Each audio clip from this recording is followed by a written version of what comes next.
vital with his 7th rebound to go along with 8 points. Here's Butler in transition. Check that Teague. He knocks it down again. Welcome to SicEm365 Radio. Well, the good thing about the Big 12, virtually whoever you play is going to get you sharp because they're a good team. They're well coached and obviously great players. But I think the teams that we faced were the hottest of the Big 12, so you even had to be better because one thing about this league, everyone goes through ebbs and flows, and when you get on a 3, 4, 5 game win streak, those teams are really rolling. SicEm365 Radio is presented by IdealMRI.com. High-quality MRIs for $497 or less. IdealMRI.com. Your health is important, so is your budget. Floater will go for T. Good. The 3 o'clock hour is sponsored by Waco Custom Marketplace. Meats, sweets, Texas treats, and a cut above the rest. 425 Lake Air Drive, Waco. After winning the Big 12 regular season championship on Tuesday, oh my, a hammer from Butler. Are you a SicEm365 super fan? Then try out our premium subscriptions at SicEm365.com.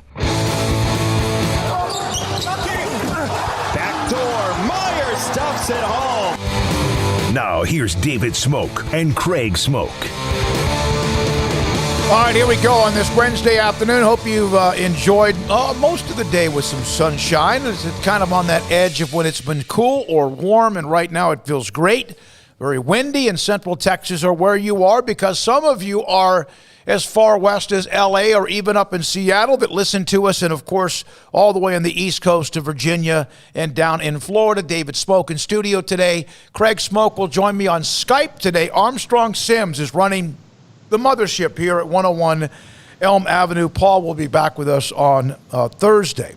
Well, it's happy, joy up in Arlington today with the Cowboys, and up in Dallas-Fort Worth with the Cowboys and Dak Prescott.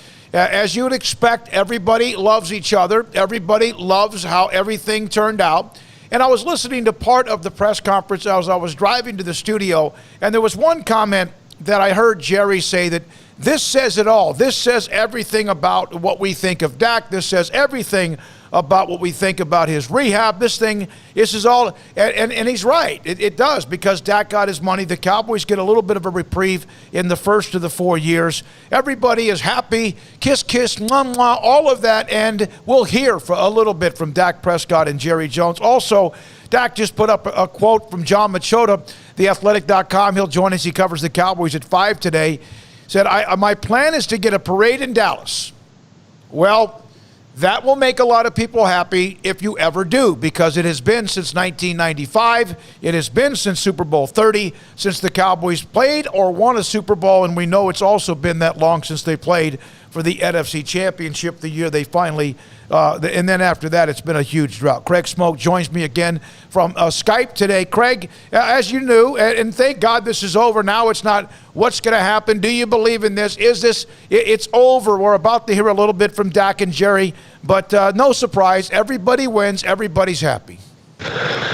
Yeah, I think, it's a good day for the Cowboys, and everybody has a right to be happy today. It's not like they're in the midst of a losing streak. It's not as though they just played this past Sunday and, fell to the Vikings or some random thing like that. No, I mean, it's the off season. If you're holding press conferences because things aren't happy, joy, that's not a position you want to be in. So as far as, the feeling around the star today and just the Cowboys organization, it's one they've all been waiting on for a long time now. So a big day for Dallas. Today feels good. The next few days will probably feel good. The next few weeks will probably feel pretty good because, there's nothing really on the line right now. But next season, that's when the emotions will really come into play, as far as the expectations and, just the winning and the losing and all of that. But, yeah, right now they can enjoy the fact that this long talked about, long debated, long struggle to get Dak signed is finally over with. Yeah, and it's and the Cowboys, because of how they position this, do have a little bit of money. That doesn't mean just because they get a little bit of a break now this year that they still don't have to have what you call credit card balance sheet coming because they do, but it does give them some flexibility, and perhaps John Machota can help us out with that a little bit more today at 5 o'clock. King McClure, former Baylor guard with ESPN, will join us today at 3:30. Jason King is on his way to Kansas City. He will be there. Ashley Hodge will be there. They will be on site for us covering the Big 12 men's and the women's tournaments in Kansas City. Jason King at 4 today. And then I had a conversation earlier today with Baylor senior guard Dede Richards. And about her legacy, about some things about she and her mother when it came to their trip to the ESPYs after Baylor had won the national title, about their eyesight, about breaking a nail, about who has the best eyelashes, and then again about the fact that she's an amazing person, a great player. We'll have that today at 4:30, as I mentioned, John Machota at 5 o'clock. Craig, back and forth. We're going to leave your mic up, but here is Dak Prescott. Many things to get to, and it was really good. A lot of good stuff to bite into. But here is Dak Prescott initially about where he is with his health. So when I first got hurt, the one thing that I said I wasn't going to do is put a time point on it because of so many different variables and things that can come up. Ready, and I'm getting close. I feel good. You saw me walk out here. I can do a lot of things that I obviously couldn't do weeks ago and even days ago that I'm doing today. So it's hard to say that I'll be ready in this time or that time, but I'll be ready when it matters, and I'll be more than healthy. So that's Dak Prescott. That's not a surprise. Taking it one day at a time. He did say just a minute ago that he did some things. He was able to do some things with his ankle today that he couldn't do yesterday or even 2 days ago. So that's good news as well. And then, of course, the timeline of March the 9th when everyone had the franchise tag, and he was still franchise tagged as part of this procedure and a part of the, I guess you could say, the timeline. Even though we knew that March the 9th could either be something that led to a deal before or at least led to a deal today or this week. And Dak was asked how this all came about.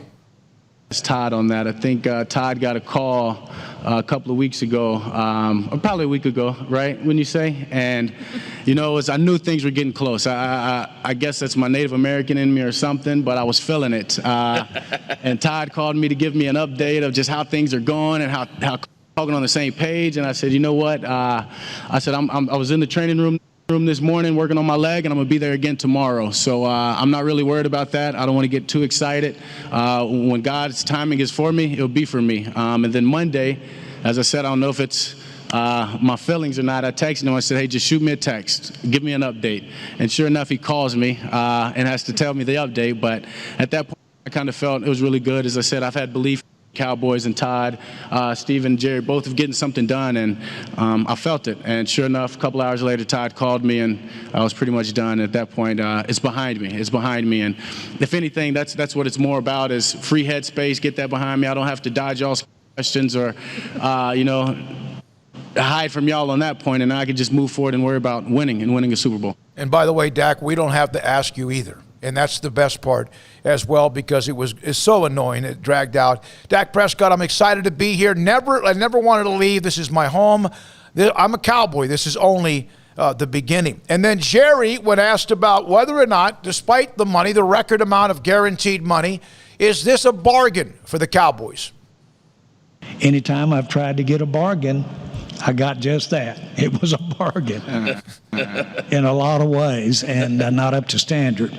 And so the other thing that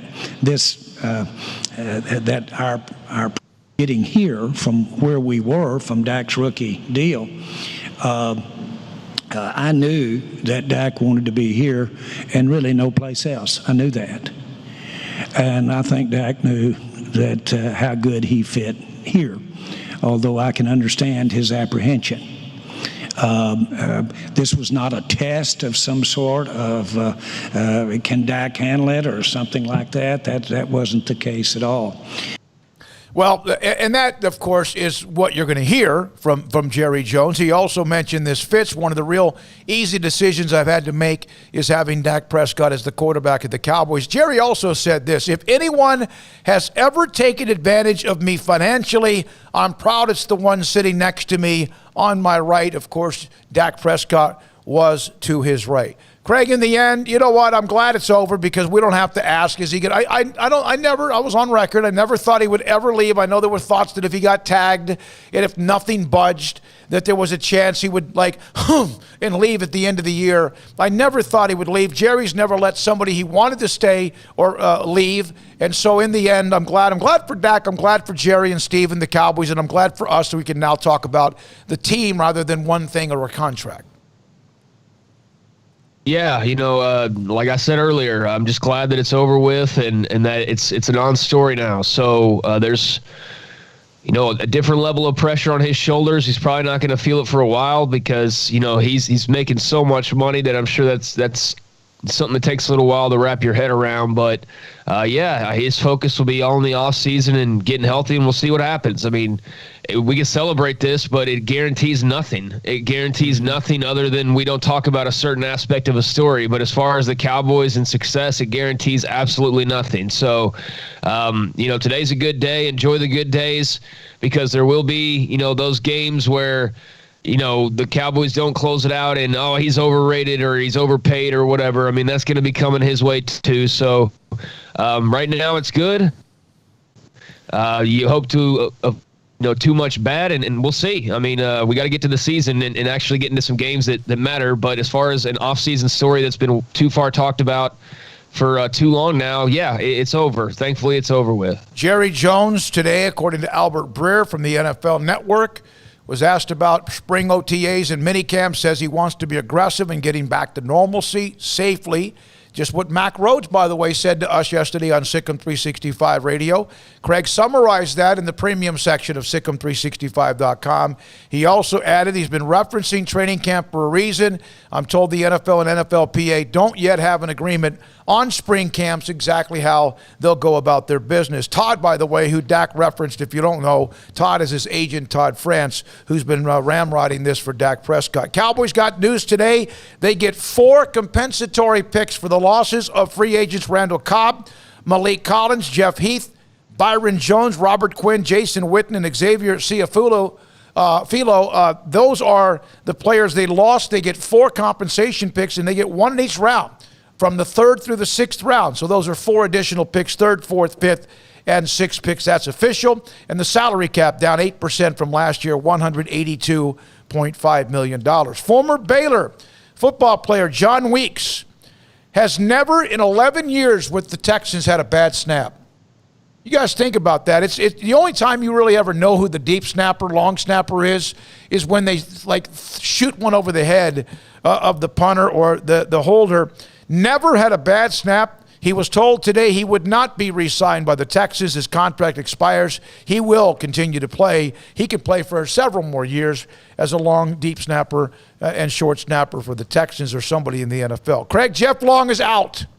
As a matter of just the clock ticking to a certain point, he's gone. Well, first of all, on John Weeks, I guess the Texans are just wanting to make changes. I don't know, what he's done. As you said, hasn't had a bad snap in his entire NFL career and certainly has something left in the tank. So, you know what? Probably a good thing in the long run for him that he's not, going to be involved in the mess that is the Houston Texans moving forward. But I'm sure a very bittersweet day for him. So I'm sure somebody will give him a phone call. But yeah, we lost Craig. We got some kind of a weird, sound coming out of your microphone. Let's try to see if we can. That's you. But Jeff Long, is he? You want to try him again, Armstrong, or do you feel like it's still? Let's try it one more time. Craig, you there on Jeff Long? Can you hear me? Yeah, it's not good. We'll come back, try to iron that out. Part of the technology today. So Jeff Long is out as the athletic director at Kansas. This was a matter of time, and like Les Miles did, mutually agreed to part ways. He hired Miles back in 2018. He was at Arkansas. He was the face of the college football playoff when it first began. Danny Manning, their former All-American, led them to a national title in 1988 as a basketball player, has reached out to Kansas and said he would be interested in becoming their athletic director. Also, Gonzaga finished their regular season and tournament season into the NCAA tournament unbeaten. They are the 20th team to do this in the history of the NCAA. Of the previous 19, 7 of the 19 won the national title. 2 of them were in the runner-up. 4 lost in the Final Four in the semifinal round. 6 of them failed to reach the Final Four. So that's a pretty good percentage, and Gonzaga put on the Jets yesterday in the second half to beat Brigham Young. They trailed at one point, Brigham Young, I think in double digits, but eventually they shut them down, started playing better defense, a lot better defense in the second half, even though they're known quite a bit for their offense. Tonight, Kansas State, TCU in the Big 12 tournament in Kansas City. Winner gets Scott Drew and Baylor tomorrow at, I think, 1:40. And tonight, Iowa State, Oklahoma, the winner will get Kansas tomorrow. Those 2 games, the women's tournament starts tomorrow. Kansas and TCU play early. They'll play the winner. Now, that winner will play Baylor, and we'll hear from Dede Richards again in just a minute. Former Baylor longtime assistant coach Paul Mills. Oral Roberts won last night, beat North Dakota State to win the Summit League Championship. They're headed to the tournament. Paul texted me earlier today. He will join us. The SID and I talked. We had him on last week, remember, Armstrong? And then he talked. We spoke and traded some text messages and email. He'll join us tomorrow, headed to the Summit League. It was headed to the NCAA tournament. Nalissa Smith of Baylor, named the Player of the Year. Dejanay Carrington, the newcomer and 6th man or 6th player off the bench award in the Big 12. Jim Littell of Oklahoma State won Coach of the Year. Natasha Mack of Oklahoma State, unanimous Defensive Player of the Year. Dede Richards was on the all-defensive team, as was Moon Urson. The Baylor players, Dede Richards and Moon Urson, also all Big 12 second team. Here's what I have a problem with. Not because of anyone who was picked. I'm not going there. We've had enough of that this week. Armstrong, how many players are on the court in basketball at one time? 10 total. How many 10 players? Total, 5 per team. 5 per team, right? We just saw the Big 12 release the men's team earlier this week, and I think there were like 5 guys that made like first team. Maybe there were more than. I have to look that up. The Big 12 women had 10 players on their first team. What? Yeah. All Big 12 first team. 10 players made the team. 10. That's like, is that everybody wins a ribbon or we don't know who the 5 best are? That kind of takes away from that a little bit. Now, I have to admit, when I do an annual high school all-star team in football, I will have more than 2 running backs. I might even have 3 or 4. I will have maybe 4 or 5 wide receivers, but guess what? You can line up at times, and somebody will, with 5 wideouts. We may split the quarterback position up into dual threat and also maybe what you call the drop back or just spread. But 10 on the first team. I don't remember the men doing that. So that was that. That was the first thing that jumped out at me. Also, the Rangers today announced that they will get back to 100% capacity or occupancy today, this year when they start the season at Globe Life Field, their new park that they never got to play. Did they ever get to play in? No, only the playoffs were at Globe Life Field last year, from what I can recall. I don't even remember. Did they play at home last year, Craig? Yeah, I thought so. I don't remember now. No, yeah. I mean, you're asking me and catching me completely off guard with that question. I don't recall. I don't remember it all either. It's good that we have your audio back. Let's go back to Jeff Long. That was a ticking time bomb, young man. Yeah, it was. And, just not a great look for him a day after, basically trying to save his job in a roundabout way with the firing of Les Miles. He's right out the door following. I'm not sure that he planned it out that way. And I'm not sure that when he was on the playoff committee and was the big head honcho and the big main guy that everybody had to listen to every week, that his next few years would turn into this mess. So, it's a messy job. We talked about it yesterday. I know Chris Vanini said, no, there will be plenty of people that want that job. But I wonder if those people truly realize what they're walking into. And, I said with Baylor, people questioned, well, why would Matt Rule want to take that job? Why would anybody want to take that job? Well, because they got money, they got athletes, they got proven winning. Kansas doesn't have really any of that right now in football. They haven't proven that they can win in football in like a decade. Todd Reesing's basically getting his AARP card now. That was the last time they were relevant. That was a long time ago, that Orange Bowl victory. So, you bring in a big-name coach, completely fizzles out, and now he's, doesn't even look that great in the eyes of the national college football fans. So it's all messy. They got to totally revamp that roster. They got to totally revamp, the culture, everything there. And they've had a couple guys come in and try to do it to no avail. So I don't know who's going to be the guy to do it, but yeah, now Jeff Long, part of the issues as well. So just a complete mess, and they're going to have to burn it down to build it back up.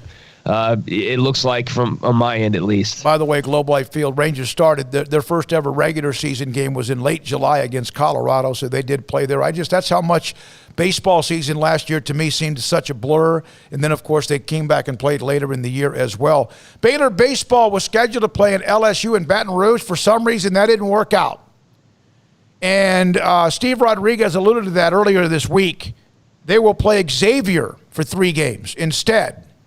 They'll play Xavier for 3 games instead this weekend rather than 3 games against LSU down in Baton Rouge. And if you listen to LSU, their thoughts were that Baylor just did not want to play in Baton Rouge. I'm not saying they're trying to dodge LSU. I don't know the story there. I'll kind of get word on that. That came down just a few minutes ago as well.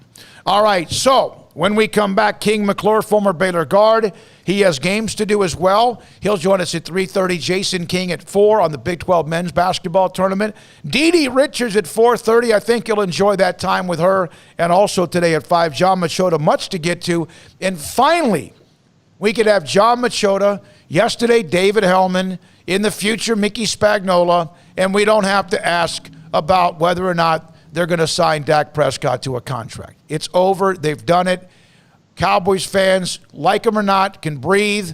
Whether you think it's too much money or not, it's signed. It's done. And today they had their elongate, I think like an hour-long press. It might still be going on.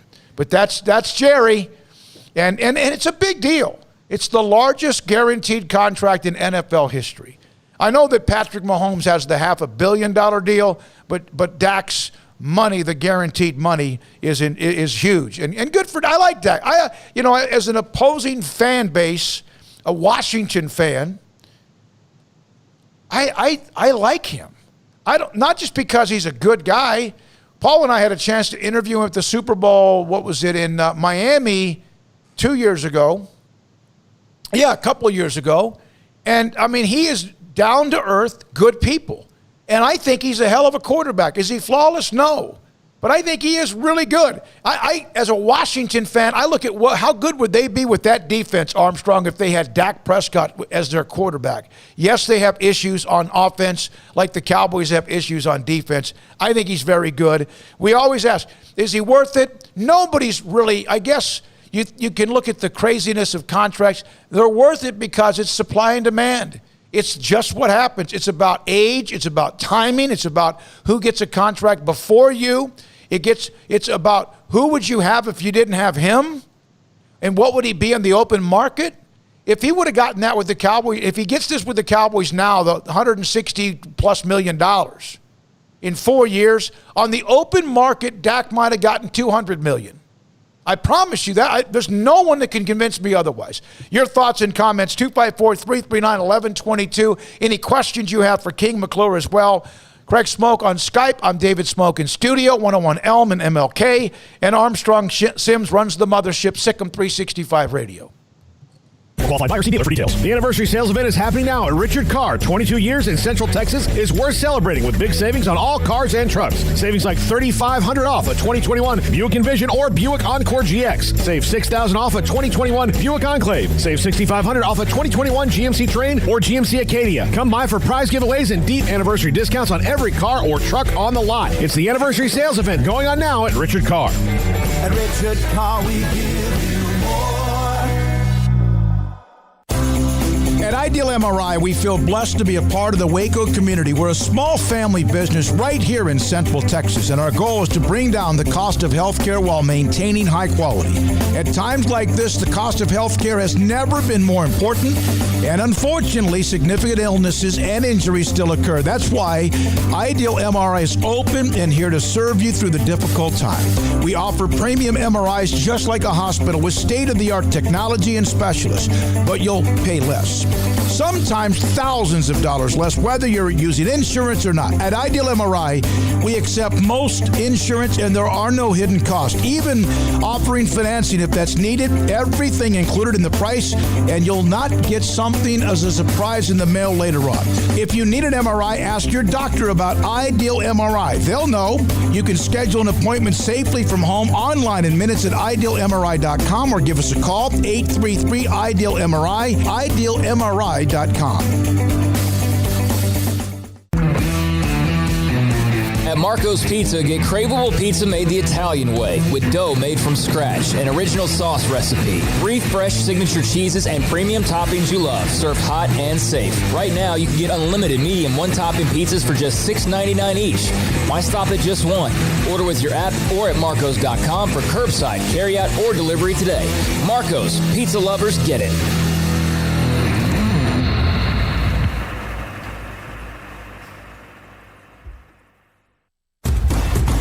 Hey, this is Bryce Petty, former starting quarterback and 2-time Big 12 champion, and I know firsthand the importance of being in top shape both on and off the field. So listen up, men. If you're feeling beat down day in and day out and looking for that high-performance edge that separates the men from the boys, then look no further than the Petty Clinic Low T in Waco. Petty Clinic is a comprehensive men's healthcare clinic with an atmosphere catering to men. Board-certified Dr. Kent Petty has a special interest in offering the highest quality medical care to men of all ages. Some of the services offered include screening and treatment for low testosterone or thyroid, infertility, high blood pressure, diabetes, high cholesterol, sleep apnea, while offering comprehensive wellness exams and complete men's health lab panels. High performance men, remember, it's not just a Petty thing. This is Bryce Petty, encouraging you to reach out and Google search Petty Clinic Low T or go to pettycliniclowt.com and get your complimentary lab screening today. Parenting is full of surprises. You never know what to expect. So after our son was born, I called my Texas Farm Bureau insurance agent to set up a life insurance policy in case something happened to me. Sawyer is now 2. And we'll soon have a sister. There's no one else I would trust with protecting my family. Stop by and see our agents at one of our 3 McLennan County locations. Coverage and discounts are subject to qualifications and policy terms and may vary by situation. Welcome back to SicEm365 Radio. 3, left side, good. King McClure, there's his second made 3 of the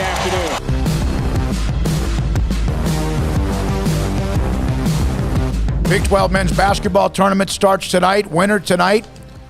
2 winners tonight. We'll find out if they play Baylor or West Virginia. K-State, TCU, then Iowa State, Oklahoma. That winner will play not West Virginia, but Kansas. Kansas State, TCU will play Baylor. Jason King will be in Kansas City for us, as will Ashley Hodge, among others, and he'll join us. Jason will today at 4. We're now joined by former Baylor guard and ESPN analyst, broadcast analyst King McClure on SicEm365 Radio. So, King, it was a grind. They had the comeback from the pause, and it wasn't pretty. And then they have 3 back-to-back-to-back really good teams to play, along with the loss to Kansas. How much do you feel like their legs have been able to now, instead of get back in shape, decompress and get maybe a little time, although still get focused on trying to win on Thursday? Yeah, I mean, I think their legs look fine. I think they're ready. I mean, they had this Monday, Tuesday, Wednesday, 3 days to get ready and prepare. I was down there yesterday doing a piece for Baylor, and I watched them practice. They look good. They look like they're ready. I mean, they're ready for the Big 12 championship, and they're ready for the NCAA tournament. So I think that those 3 games were good tests for them, able to get back in shape and play against high-level competition. So I think now that they played those 3 games, I think they're ready to go. King, we asked you last week when they, beat West Virginia what it was like for you as a former player, but to see them leave no doubt and to close out those other couple of games, what did that tell you about this team? What did that show you? That they took a 21-day layoff. Then they come back, they battled against Iowa State, they lose to Kansas, but then the last 3 games, they really had to fight. So I think this shows you that this team is tough. They're tough as nails. I mean, ultimately, nothing can really hold them down. They're resilient in the fact of that layoff, the doubt that people had once they lost to Kansas and struggled with Iowa State. None of that phases them. They're always ready to play. They're ready for that next game when they're going to bring everything that they have every single time they step on the court. How much do the awards, Player of the Year, I know Jared on one, he didn't get it. The other one he did, and maybe 2 or 3 others he did. How much do the awards play into locker room chatter, talk? Do the players understand it? Do they get it? Do they let it bother them? Or does it motivate them, or all of the above? I mean, I think you always have that, that awareness of the awards and what you got nominated for and what you actually end up getting. And I think sometimes when you feel like you're going to get something and you don't get it, there's a little bit of disappointment. But what I know about Jared Butler, I know about all those guys in the locker room, they don't really care about that. The ultimate goal is winning. I mean, yes, does it bother you at first? For sure. It's just the human nature in us. However, winning is the ultimate goal. That's why you have that motto of joy, Jesus, others, and yourself, because you put others before yourself. So when you do that, those things are able, a lot of teams, a lot of players probably wouldn't be able to shake that off. But when you put others before yourself, you can shake that off or just worry about winning. So, yeah, it matters, but ultimately it's not the end of the world because these guys know that they have a bigger purpose and they're not playing for awards, but they're playing for a championship. As someone who followed the Big 12 and just college basketball all year long, I mean, what did you think of Cade Cunningham being named Player of the Year over Jared Butler? I mean, just being honest, non-biased opinion, I keep getting asked this, but Jared Butler deserved it. I mean, when you look at a guy who, number one, when you look at Player of the Year, I think there's multiple things that go into it. Winning. Jared Butler won more than Cade. However, when Cade went down, his team still was able to win. That big win at West Virginia. They had another big win without him. And with him, they lost 7 times. So when you look at the records, Jared beat him. Jared, Big 12, all-defensive team, leads the conference in steals. He plays both ends of the court. I'm not saying Cade doesn't, because Cade can, and he has the ability to do that. But Jared plays both sides of the court. Then you look at scoring. Cade wins, but scoring is not the whole thing. You look at assists, Jared wins. So I think in a lot of categories, the categories that matter as far as playing both ends of the floor, what you do, what you mean to your team as far as winning, losing. I think when you look at those 2 categories, you have to give it to Jared. But Cade's a hell of a player, and he will be probably number 1 pick in the draft, but I think Jared deserves it. Did anyone while you were playing ever I'm sure everyone feels slighted at some point. Anyone get slighted, you or anyone else, and you kind of went, okay. Not that I can remember. I can't remember anybody getting slighted when I was there. So when Jared Butler he's up for National Player of the Year as well. We know that the Luke Garza from Iowa is a heavy favorite to win that. But he was named All-American, so was Davion Mitchell. Not everybody can get everything, right? But it does say a lot that so many players, and that we could actually say, wait a minute, how come they didn't get that because of the successful year they've had? Yeah, the team is so versatile. We have so many players who are extremely talented. And like I say, even our bench players can go to any other program almost in the country and start. And that says a lot about the team because they're deep. And that's what you need in March. And when you have so many guys getting awards, that means so many guys are actually that talented and that elite. And when you have so many elite guys, you need that in March, especially in tournament runs when your starters may not be able to bring it, or they might have an off day. But you got guys off the bench who can carry that load and step up in place of them. So I think that that's huge, and that speaks of the volume to the team, and it's going to help when it comes to March. King, does anything flip mentality-wise? I know for this team, they kind of just want to keep doing what they've been doing, but now it is the postseason, so to speak. How do things change, if at all, as far as the mentality of a player and kind of, what's in your mind? I know for me personally going into it, it's 1 game at a time. During the season, you say 1 game at a time, but if you lose this game, you're going to be able to play the next game. In the postseason, you lose a game, you're out, you're done. So it's literally 1 game at a time. So you literally have to change your mindset to thinking, I have another game, I have more games to, all right, I'm focusing on this one particular game because this 1 game matters. Every game matters along the way because this one, if I lose this one, my season is over with. Then, season's over, but you still got the NCAA tournament. But then you get to the tournament. I lose this 1 game, my season is over with. So you really have to take it game by game and really focus and really pay attention to the scouting report even more than you did during the season. You know the story about Matthew Meyer, and you were there when he was there. And also, the week he had last week, he was not very good on Sunday. It just kind of didn't work out for him, and that happens as well. When you watch and see the maturity that he's shown, despite a couple of things because he's still young, what do you see, and how proud are you in his development?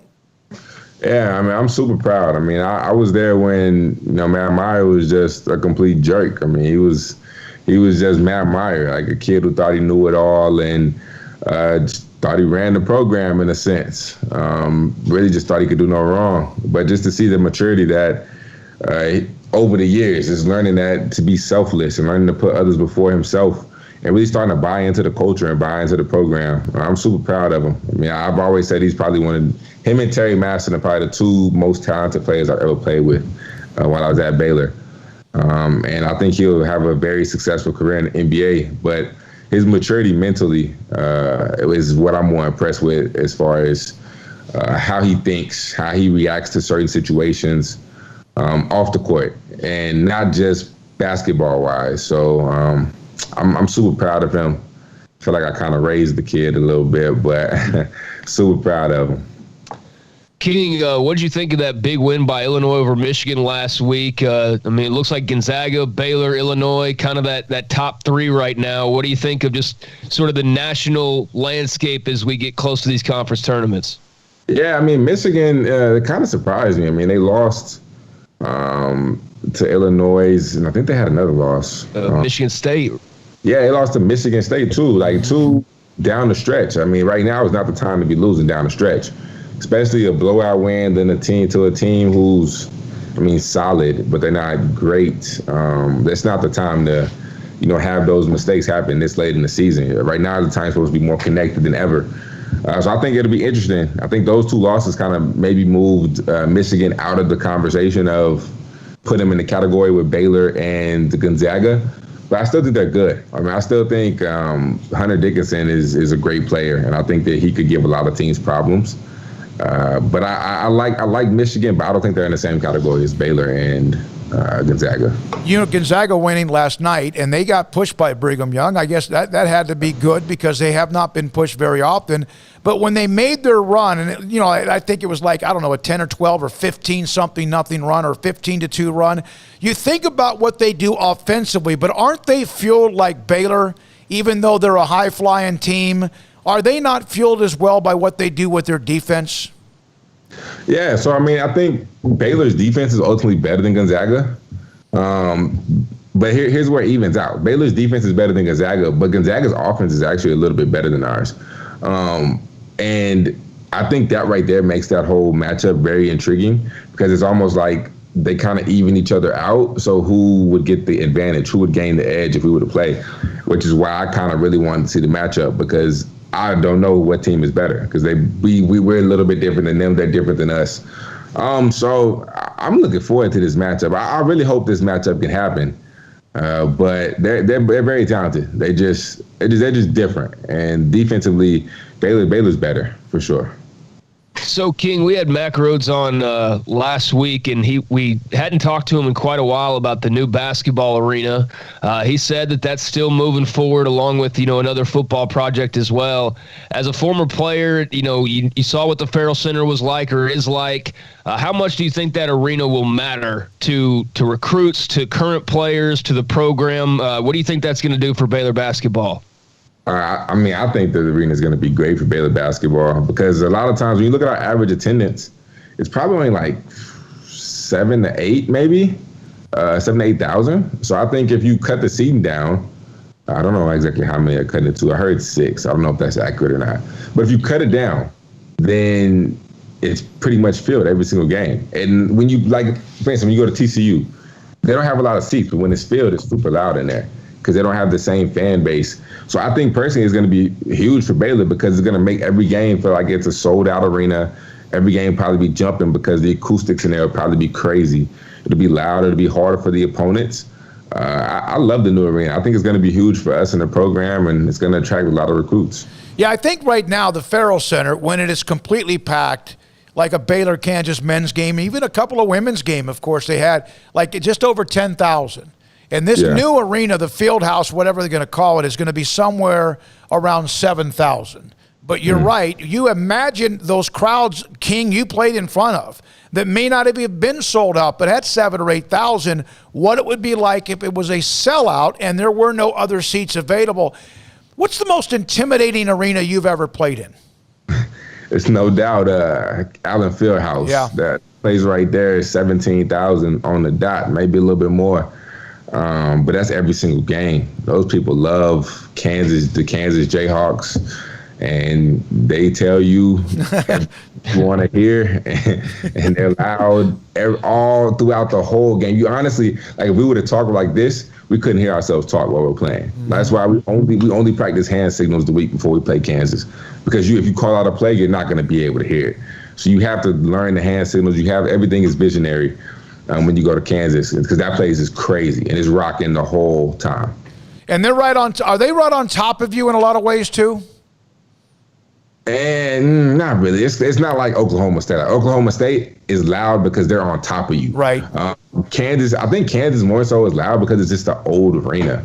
And they don't really have seats. Like, they don't have, like, you know how Baylor, when you go there, they have actual seats that you pull down. You have a seat number.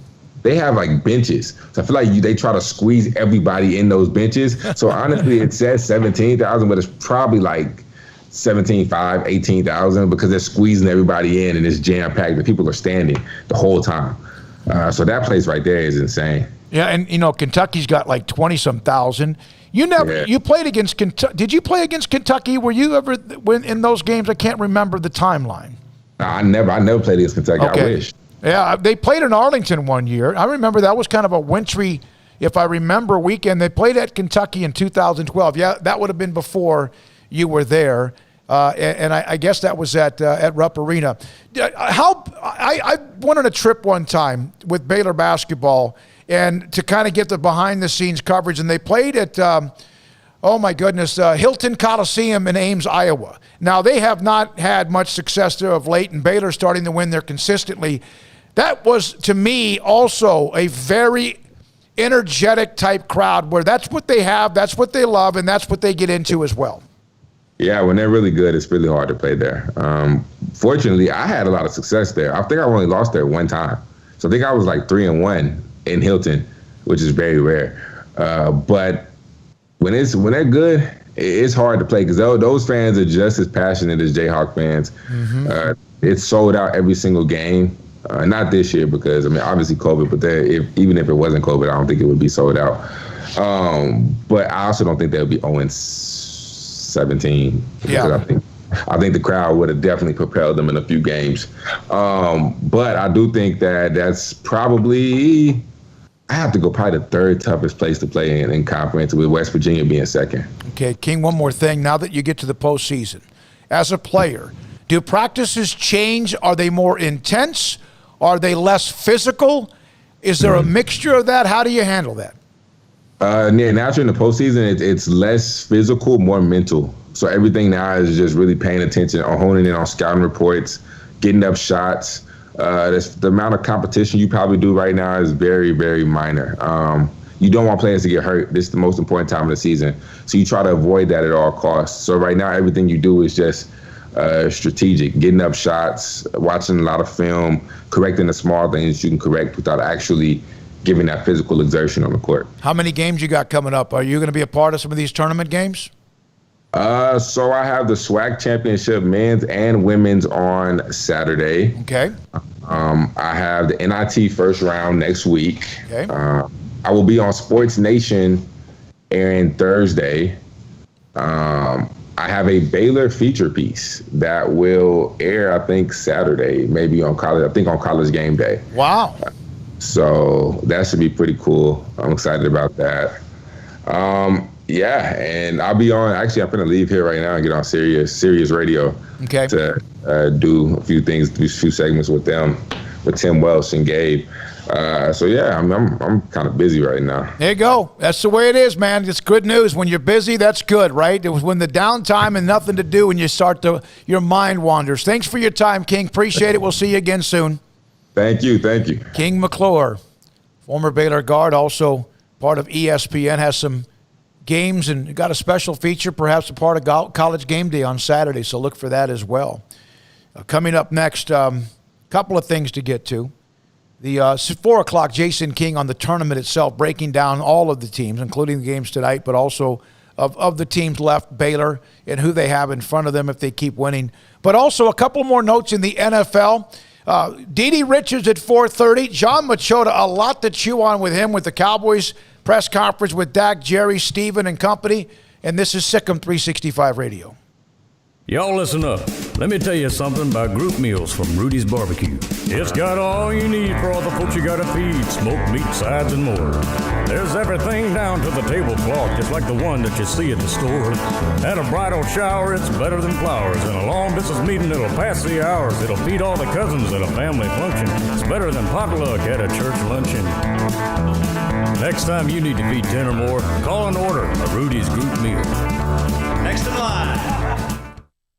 One size fits all. That may be all right for an adjustable belt or cheap sunglasses, but when it comes to your financials, no one wants a one-size-fits-all strategy. Ben Erlinson, your Edward Jones financial advisor, knows that his most important goals are yours. That's why he takes the time to understand your needs, knowing you. That's how Edward Jones makes sense of investing. Ben Erlinson, 100 North 6th Street in Waco, 254-759-8533. Edward Jones, member SIPC. At Baylor University, students find their place to shine. They're faithful friends and inspirational leaders. They're championship teammates and independent thinkers. They're on the cutting edge of high tech and in the halls of history. If you want to make the world a brighter place, you can. And if you want to shine in your own way, you can.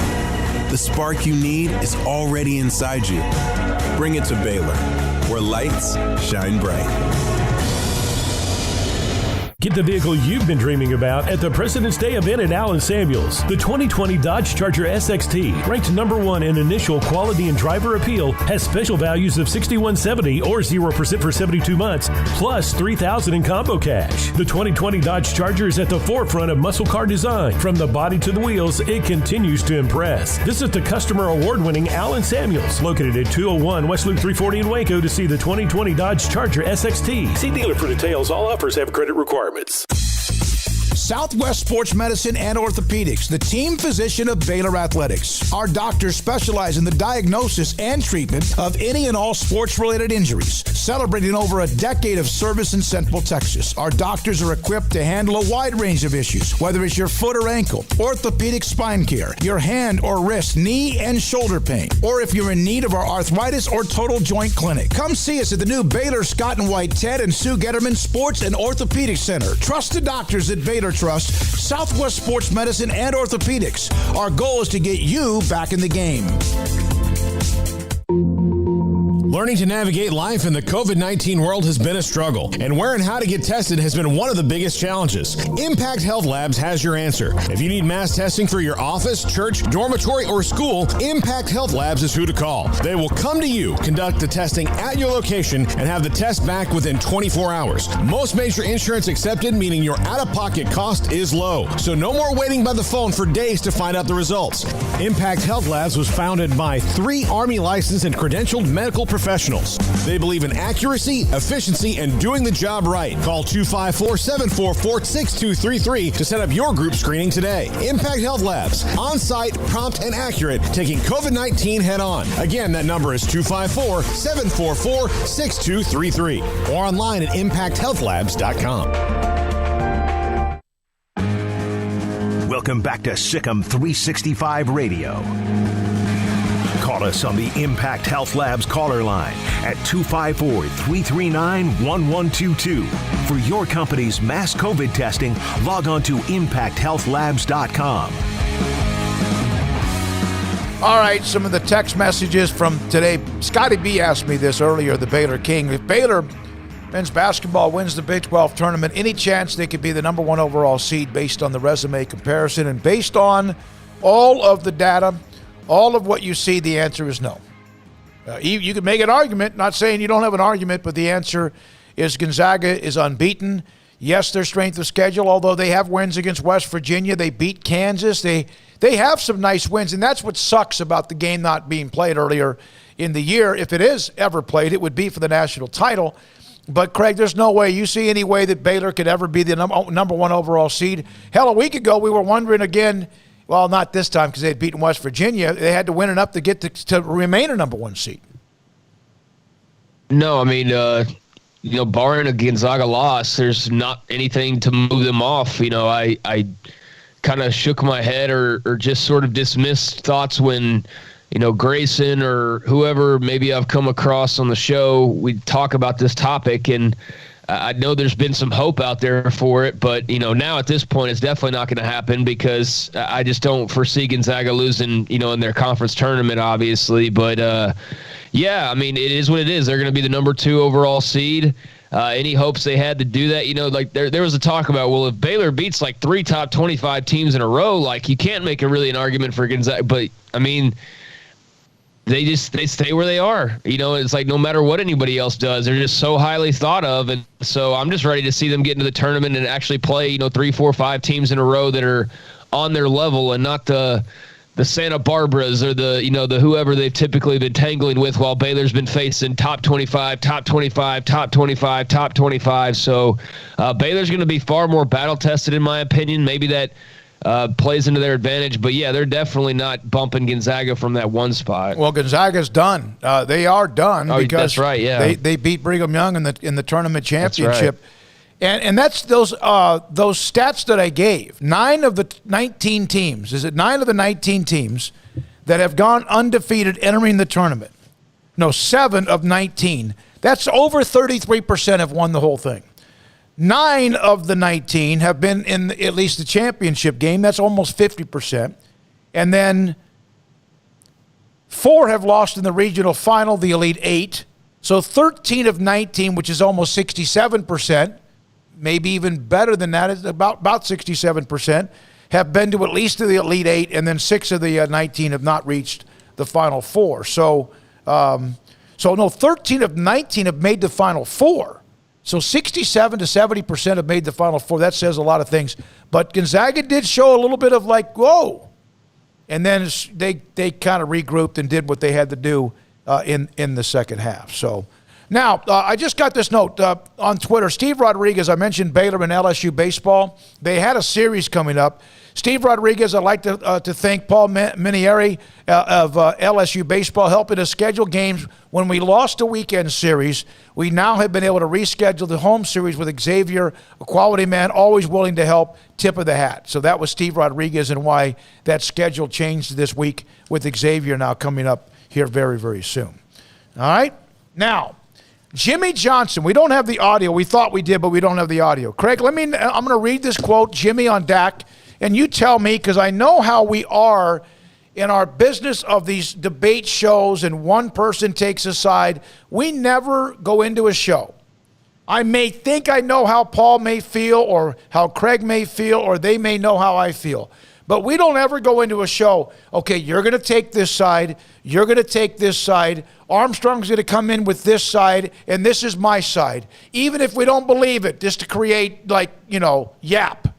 We all could all 4 agree on the same thing. The good news is we rarely ever agree on everything. So here's a quote from Jimmy Johnson. I read this. I saw some headlines, but then I read the quote. There is nothing here that bothered me, but, of course, the question in the headline, Cowboys quarterback Dak can't carry a team to the Super Bowl, Jimmy Johnson. Here's Jimmy Johnson's quote. I like Dak. This is on Fox Sports 1 with Colin Cowherd. I think he can win a championship if he has great players around him. I don't think Dak can carry a football team if he doesn't have great players around him. I think he's a great leader for this team. I think the team really rallies around him, so he is a positive influence there. Before the injury, he could make plays with his legs, he could run the football, and he fits their system. Now, did he say anything there that questions Dak's manhood, or whether or not he has a chance to win a championship with Dallas? No, of course he didn't, but that doesn't make for, whatever, and, this reporter who's spinning this a certain way doesn't, fulfill what they're looking for, which is clicks and all of that stuff that I don't really respect. So, no, but not surprisingly, I mean, the only thing that was said that I figured was probably what was taken out of context was just he has to have people around him. But I would argue, look at who Dak has had around him. He clearly needs people around him. That's why you forced like 15 wide receivers onto the roster to make sure that he has enough guys. He's got guys everywhere.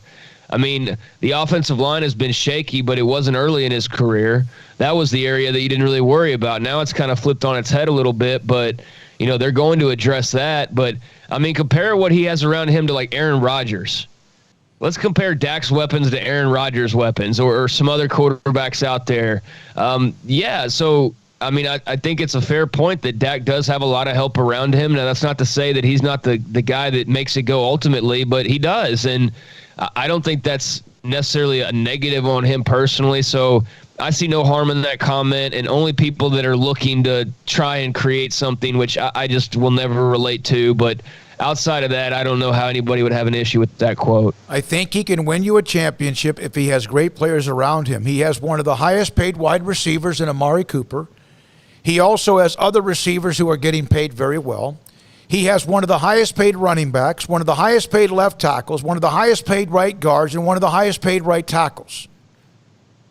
And yes, as you said, the offensive line flipped on its head because of injuries, age, and the retirement of Travis Frederick, the back of Tyron Smith, and then, of course, Martin and Collins, and they didn't play much.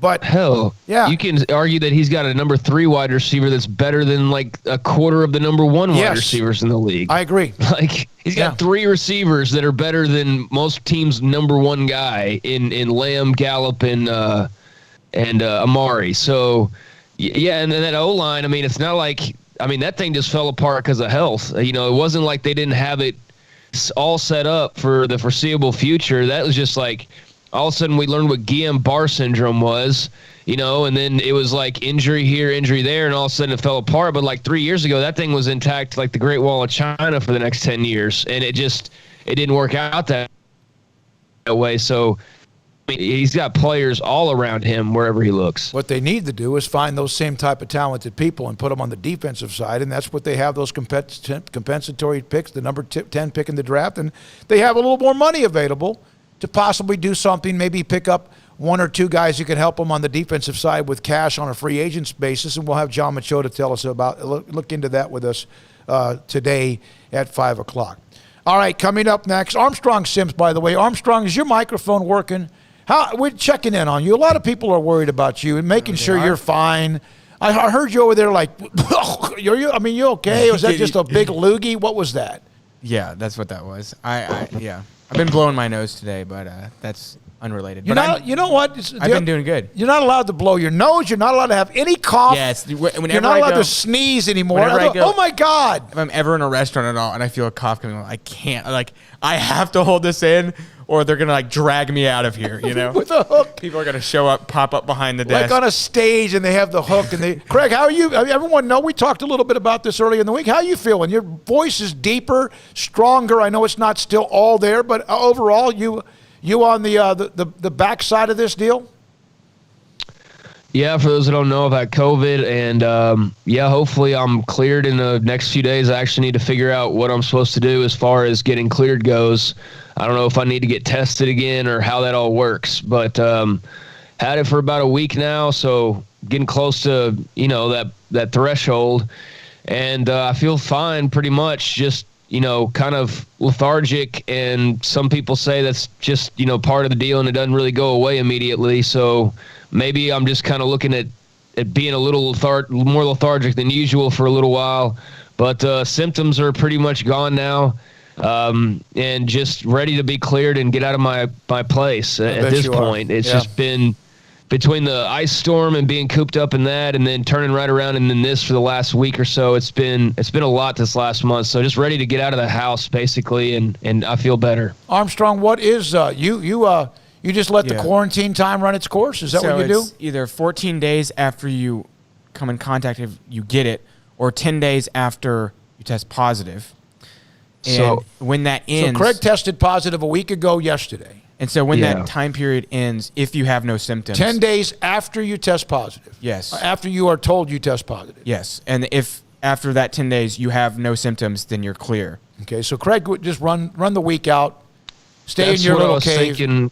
That's what I was thinking was just, finish the shows here this week. We got 2 more after today. And then hopefully by Monday I'm back because I had really bad chills. I had really bad fever. I had cough. I had just really not feeling good. And pretty much, like I said, everything's gone as best I can tell except for just the tiredness. But I imagine that's probably going to last a little while. So, yeah, hopefully back in studio by Monday. All right. Okay, good to know. Everyone's getting better. Most everybody. We got a lot of people. That's a good thing about this group.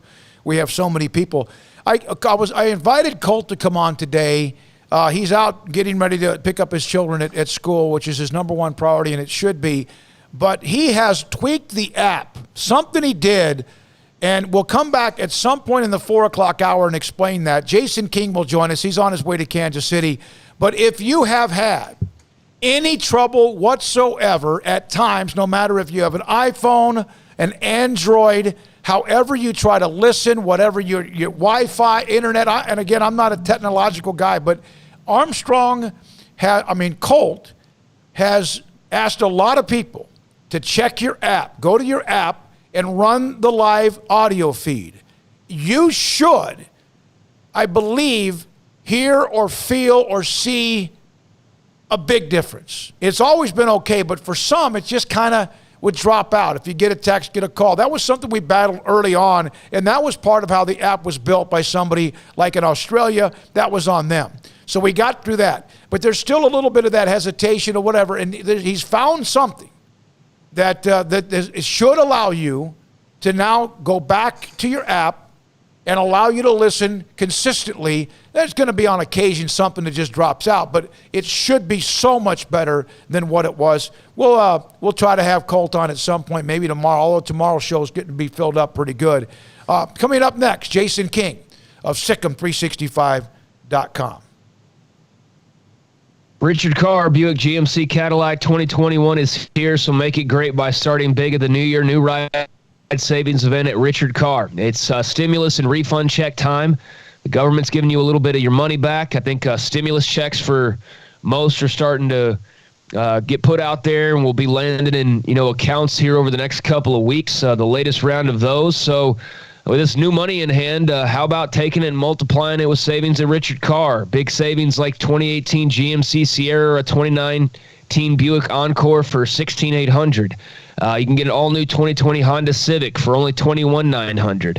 You can get payments on late model cars and trucks for under $200 a month for qualified buyers, and they have hundreds of used cars and trucks priced to move during the New Year New Ride Savings event. Other deals include 0% for 72 months on 2021 Buick Encore with payments as low as $318 a month and no money down, or get a money-saving lease on the stylish, intelligent, and nimble 2021 Buick Encore GX Preferred with on-the-go Alexa technology for only $293 a month. For qualified buyers, see dealer for details. And during the event, all pre-owned cars and trucks priced to move with amazing deals. Maybe your credit's as bad as 2020. Well, it's a new year, and 2021, 100% credit approval is the goal. So bring your tax refund or that stimulus check to Richard Carr, and they will stimulate your stimulus with even bigger savings that will pay off for years. Go to Richard Carr Motors today for details and a test drive, or log on to richardcarr.com now and have them bring the test drive to you. Make 2021 the best year ever, starting with a new car or truck during the New Year New Ride Savings event at Richard Carr. From the first workout to the last practice, sports is an incredible challenge. Hi, this is Dan Engel at the First National Bank of Central Texas, and we're proud to support each athlete, every parent, and our educators. From families, small businesses, to the biggest industry, we're here to help. With remarkable products like instant issue debit cards free at all of our banking centers, we've got banking ideas that fuel big dreams. The First National Bank of Central Texas. Familiar faces making local decisions. Member FDIC, Equal Housing Lender.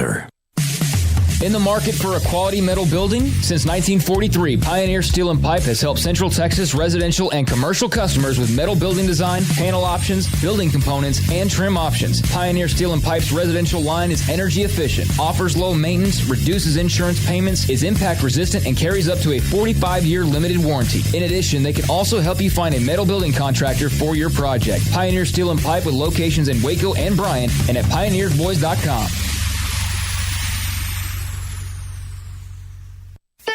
Don's Humidor, your home with a 48-foot walk-in humidor with the elite cigar brands from around the world, including the #1 cigar of the year, Aging Room Cuatro Nicaragua. Plus, they have the great brands like Macanudo and Artur Fuente, Rocky Patel, Aston, and so much more. CBD, great for sore muscles, aches and pains, sleep, Vita Dreams, and anxiety, mild depression, general health and wellness. Their staff very knowledgeable on the subject. If anyone is curious about CBD, ask Carol and Ashley. Don's Humidor in the Townwood Shopping Center off Valley Mills in Waco.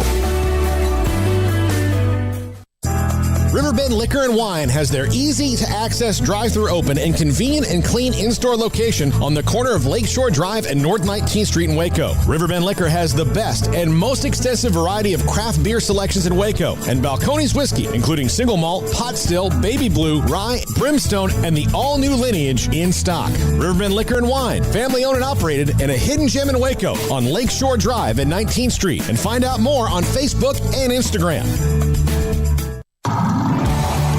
It's time to fire up the grill, heat up the oven, or get that deep fryer going to enjoy the top quality products at Waco Custom Marketplace. Order 30-pound sacks of live crawfish by 6 on Wednesday. Pick up on Friday afternoon after 2 or Saturday. Enjoy the weekend. 30-pound sacks of live crawfish available right now for $4.25 a pound. Find all the crawfish boil ingredients you need, including red beef potatoes, sausage, corn cobbettes, and Louisiana boil seasoning. Make your order for live crawfish by Wednesday at 6. Pick up on Friday after 2 or all day Saturday, and enjoy the weekend. Waco Custom Marketplace, your home for fresh baked kolache, cinnamon rolls every day. Butcher shop to cut your steaks the way you want. Fresh seafood, summer sausage, boudin, house cured and smoked bacon, spices, seasonings, soup mixes, and more, and weekly gift boxes for any occasion. Waco Custom Marketplace, 425 Lake Air Drive in Waco, or WacoCustomMarketplace.com.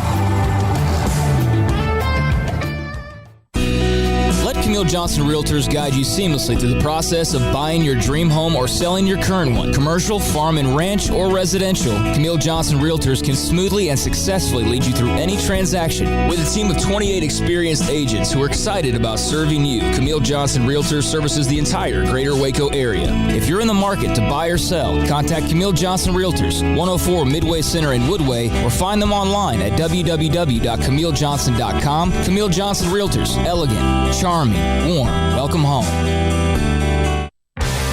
Welcome back to SicEm365 Radio. The 4 o'clock hour is sponsored by Boozer's Jewelers, the wedding ring store, specializing in custom jewelry and repair, all in-house. How about that old school up and under scoop by Macy OT? He is red hot today. It's time for our weekly segment with Jason King of SicEm365. Now, here's David Smoak and Craig Smoak.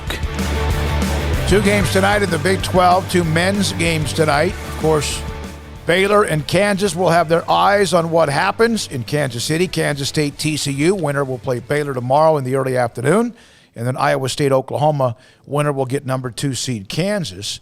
Women's tournament will start tomorrow. We're now joined by Jason King on his way to cover the Big 12 tournament in Kansas City. And Jason, I wanted to start with this. I've seen pictures on, obviously, the Twitter feed of people inside of arenas, media members in the arena, games on our flat screens that are going on, scores that are coming down. I hope nobody overlooks or takes for granted where we were about a year or so ago, either this week or next, when everything just got shut down. We surely don't need to do that. What's it like, refreshing for you, knowing you're going to a tournament to cover it and it will be there? Yeah, I'm excited. You know, I was actually there last year. I don't know if you were up there, David, but, I went to that Wednesday night game, which is tonight. That would be last year, I believe it was Iowa State and Oklahoma State. And Isaac Likely came and hit a great shot at the buzzer, and it was a great first game. And maybe that was actually the nightcap. But either way, it was a great first night of the tournament. I was all excited. The next day, they called the whole thing off, and I got in my car and drove back to Dallas. And, it was kind of that was the start of it all. And so I'm excited to be going back. It's going to be a lot different, though, not going to lie. I mean, kind of going to have a feel for the media, at least, like all the Baylor games and all the other ones. You got to sit up way high in the stands and no access to players afterwards. Everything's on a Zoom call. But either way, man, just to be back in a big arena in Kansas City and hopefully seeing some good basketball, it'll be fun. So, Jason, I was there last year for less than 24 hours or about 24 hours. Didn't see any basketball. But I remember when I arrived, like, just the whole COVID thing was just starting and everybody was just – it was kind of weird. I don't know how much you've been able to be around her, but do you just get a sense that it is kind of normal for the most part compared to just sort of the weird feelings entering last year? Well, I'm actually in the car now driving up here. I'm just passing through Oklahoma City. You guys go having a good time, so I'm getting tired.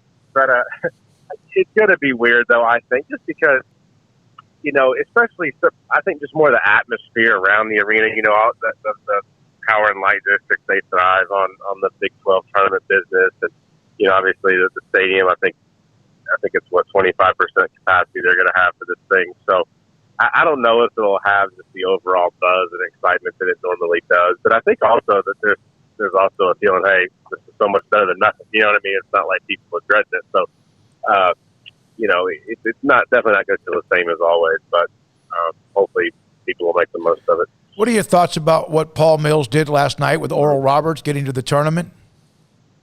Man, what a great thing for him. I mean, not only last night, but the night before, winning right at the end.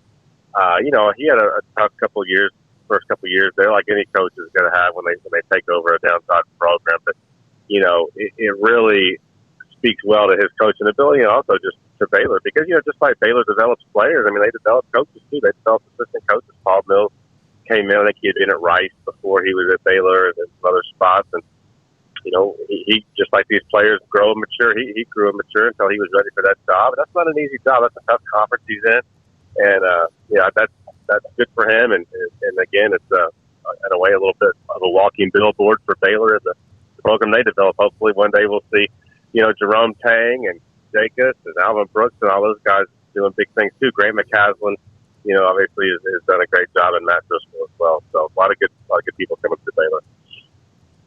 Jason, as far as the conference tournaments going on and outside of Baylor, I know we're going to talk more about them in the Big 12, but what storylines in college basketball have your interest right now? What are maybe some teams trying to get in or some teams trying to hold on that need some wins in these tournaments? Who are you kind of looking at as far as the other storylines in this tournament go?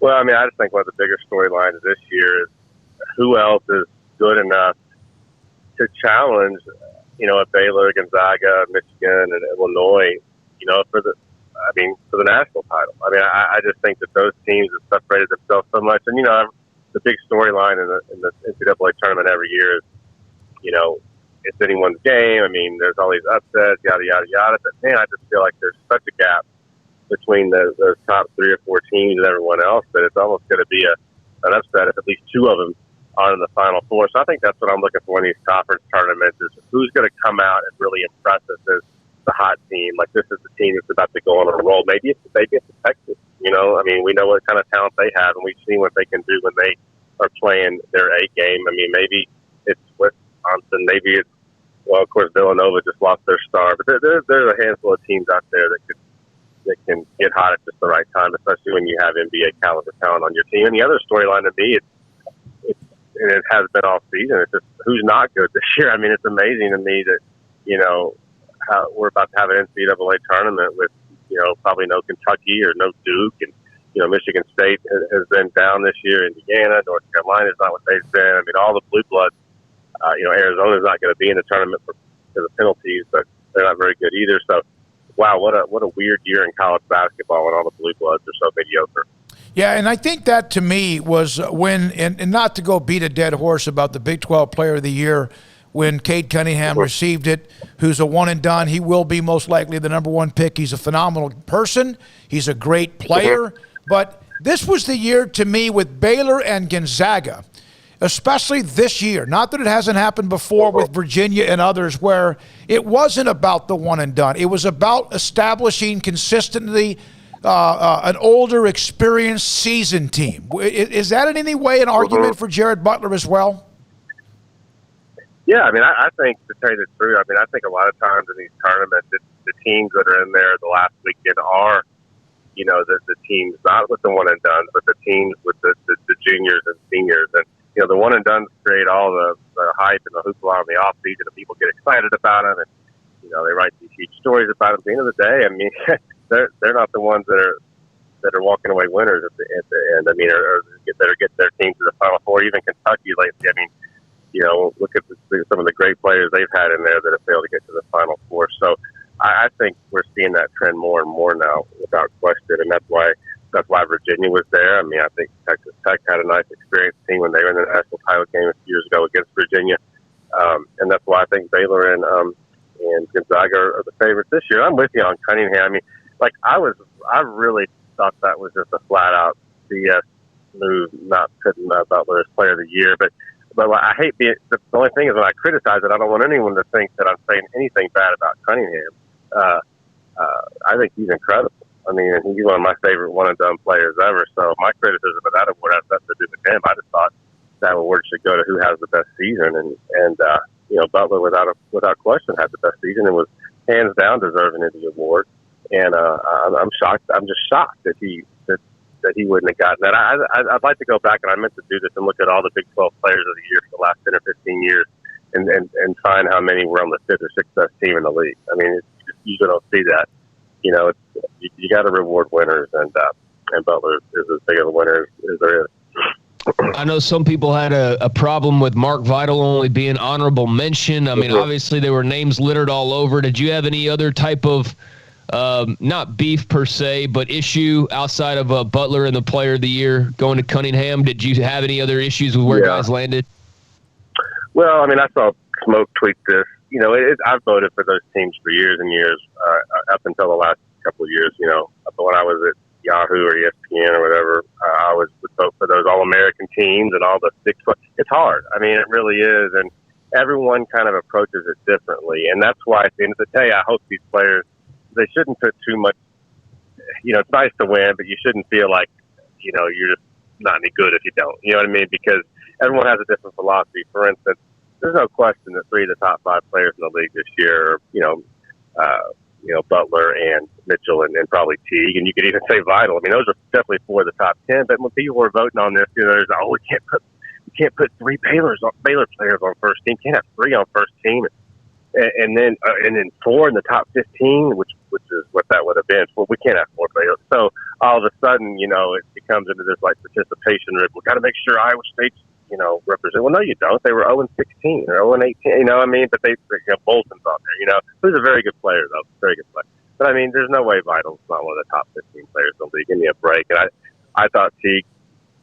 I would have put both of them on second team. But I mean, I guess recency bias with the game Teague had the other day. I would have had him on second team and Vital on third, I guess. So I thought it was pretty bad and frustrating. But I also understand how it happened. You know.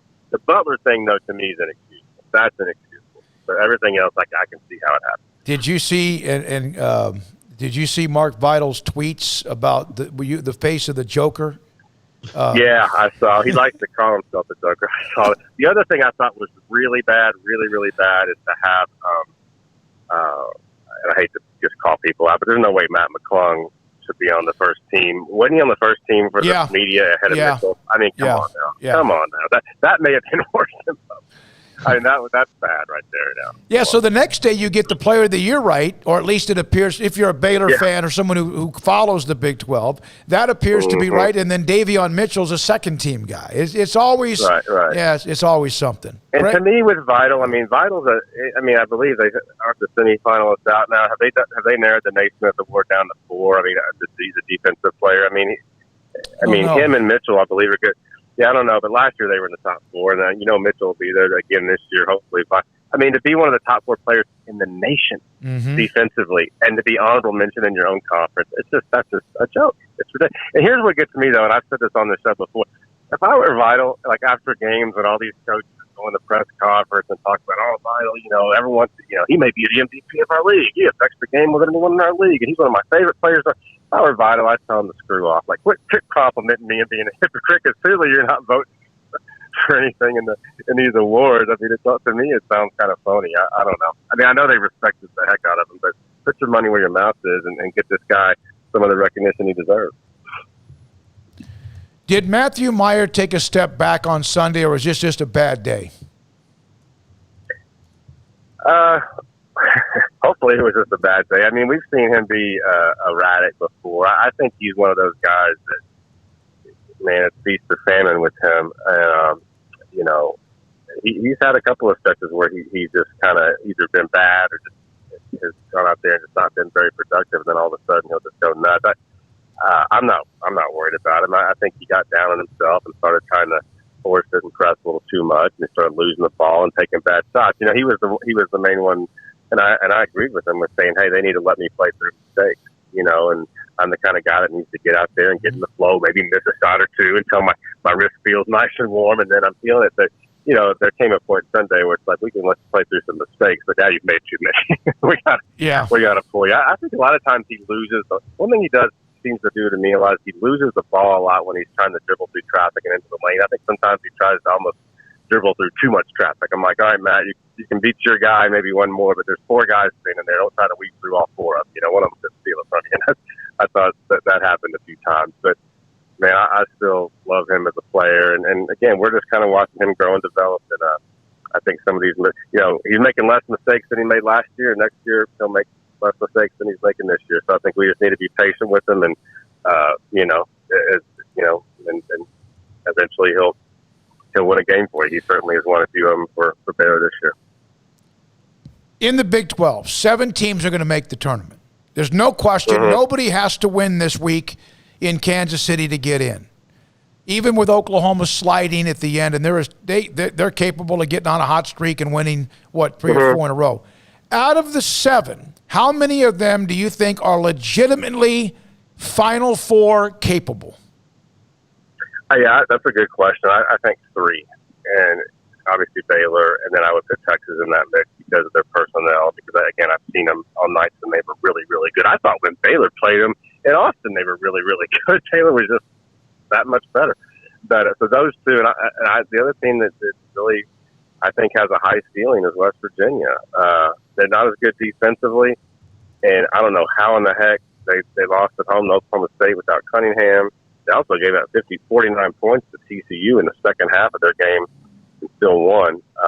Maybe they were just still mentally drained from the Baylor game, but God, I thought they were good against Baylor.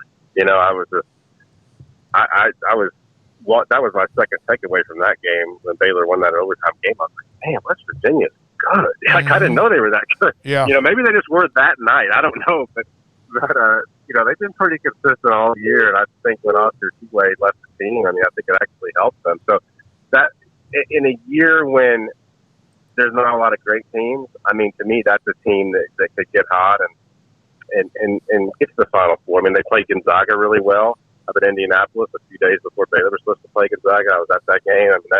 I think they got those guards are good. Culver, Baylor eliminated him, but one of the better big men in the league, if not the country. I think they've got a lot of potential. Kansas, to me, is not one of those teams this year. Now McCormick's out for the tournament. When he does come back for the Big 12 tournament, when he does come back to the NCAA tournament, maybe he'll be dealing with COVID issues there, just some rust. I just don't think their ceiling is as high. I think they have to play at a high level for 4 straight games to get there, and I don't know if they can. I just don't think their offense is good enough. I didn't even realize, though, I was reading something today.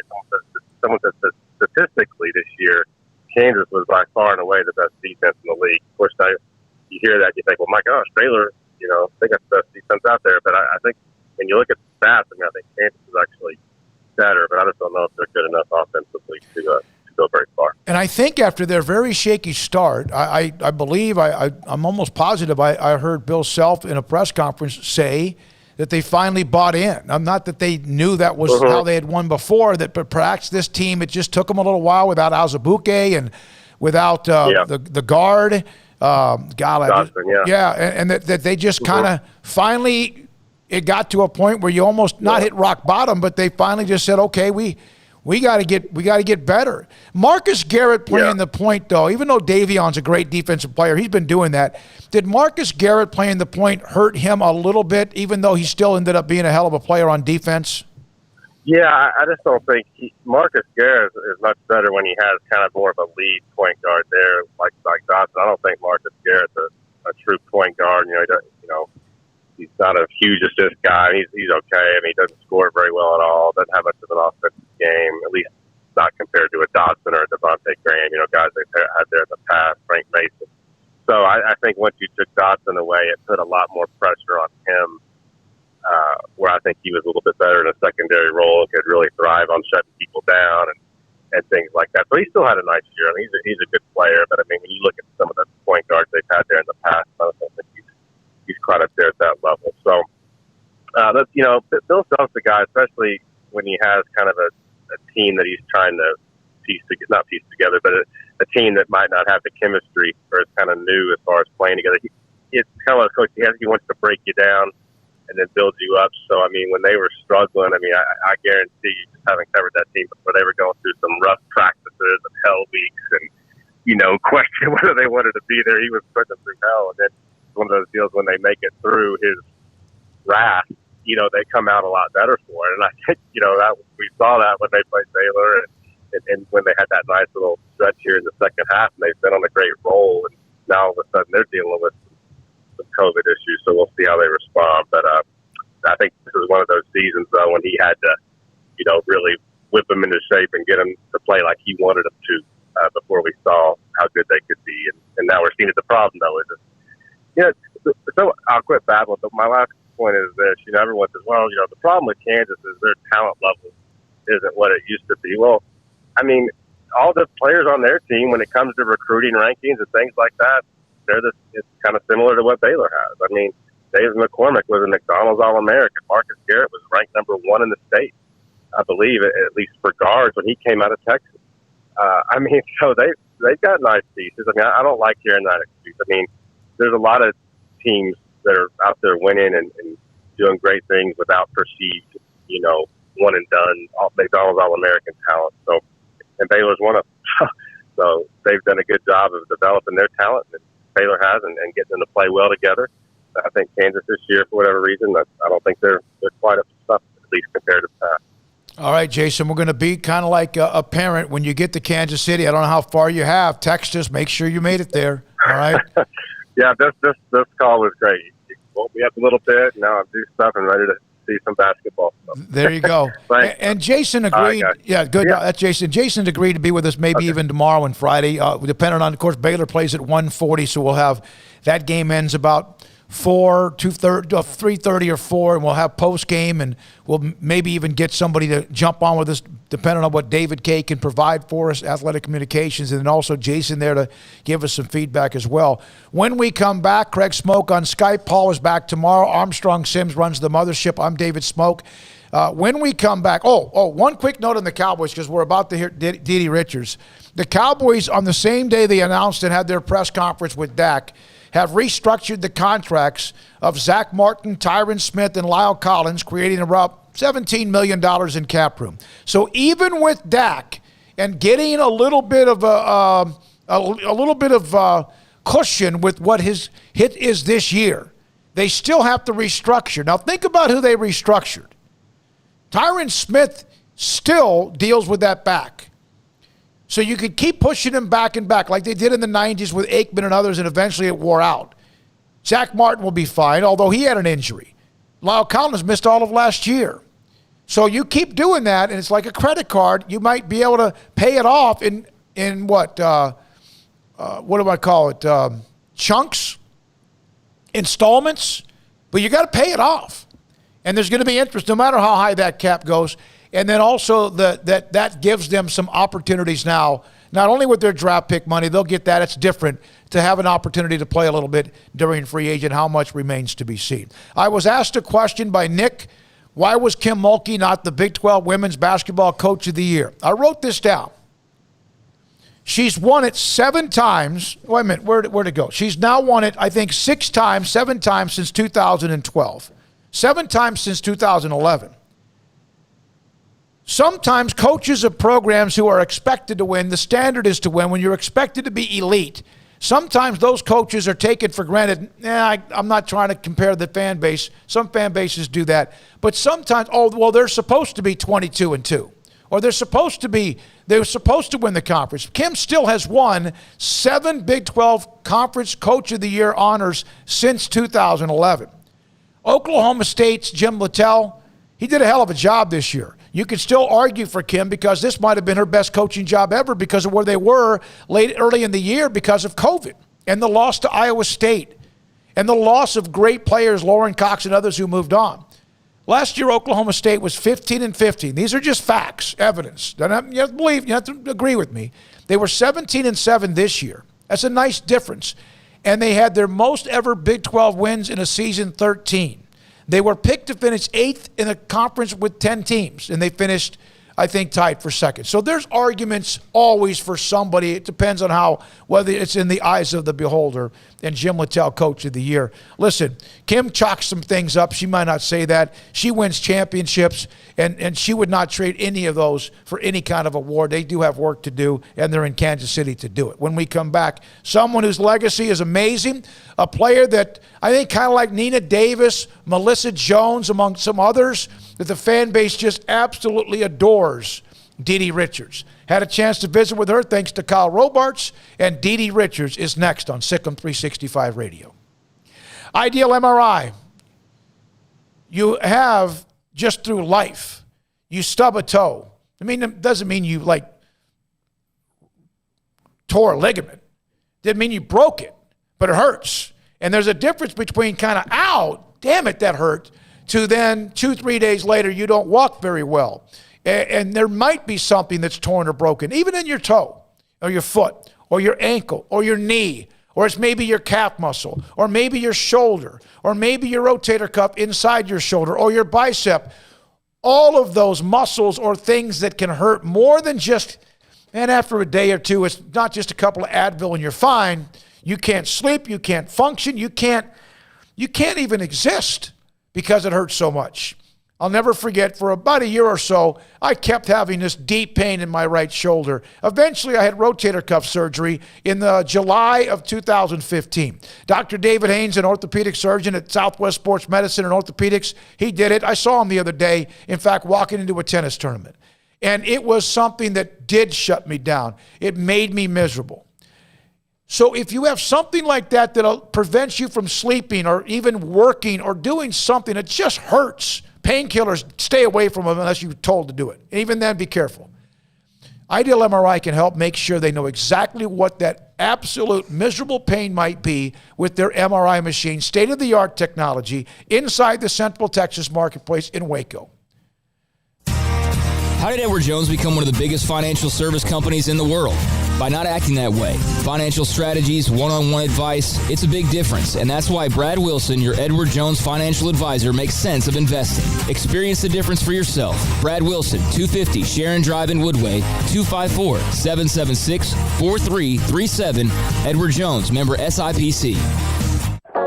Waco Regional Tennis and Fitness was built to help give you a chance to enjoy elite tennis facilities and also remain fit or reshape your body. Now Waco Regional Tennis and Fitness has gone through its own physical changes. There are 7 large flat screens stretched across the main and improved weight room with Wi-Fi available and their own app to enjoy news, business, weather, or sports channels. The beautiful sound of active treadmills and elliptical machines, free weights and Cybex machines clanking, group exercise classes throughout each day, a new ballet bar for bar classes, a new look lounge and bar with beer and wine with more large flat screens available. Touchless water fountains outside each spacious men's and women's locker rooms, showers, sauna, and whirlpool. Upgraded PA system throughout the world-class tennis courts and lessons for adults and juniors. I promise you'll look and feel better. You just need to walk through the front door. Also, Waco Regional Tennis and Fitness with personal trainers Christy London and Randall Corley. 40-plus group exercise classes, including twice-a-week boot camp. So start today, not tomorrow, at Waco Regional Tennis and Fitness on Lake Shore Drive in Waco. March marks 22 years for Richard Carr Motors. Celebrate with big savings going on now during the anniversary sale event. I hate my job, but I don't mind getting up in the morning. I dread each day, but I can't wait to get out of bed. You You ask me why, and what I'll say to you is true. Well, you can get breakfast tacos at Rudy's Barbecue. Scrambled eggs and brisket, they ain't fooling around. Sausage wrap, son, they're the best in town. Barbecue for breakfast, yes, it's true. Put a smile on your morning at Rudy's Barbecue. Next in line.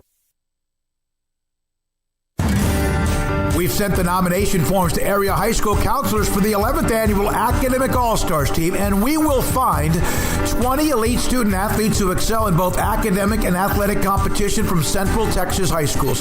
Hello, everyone. This is David Smoak. Our title sponsor is Texas Farm Bureau Insurance, protecting Texans since 1952. The 2021 Academic All-Stars program is also brought to you by Westdale Asset Management, Englander Design Pack, Southwest Sports Medicine, Allen Samuels, Dodge Chrysler Jeep Ram Fiat, Coca-Cola of Waco, Ray Broker Air Conditioning and Heating, Texas Sports Hall of Fame, HEB, the McLean Group, Universal Windows Direct, Rudy's Country Store and Barbecue, and the Waco Foundation are 501c3. Nomination deadlines March 31st. We'll eventually announce the team on Monday, May 3rd. Honor them at our annual banquet on Wednesday, May the 19th. It's the 11th annual Academic All-Stars team highlighting the elite student athletes in Central Texas right here on SicEm365 Radio. Welcome back to SicEm365 Radio.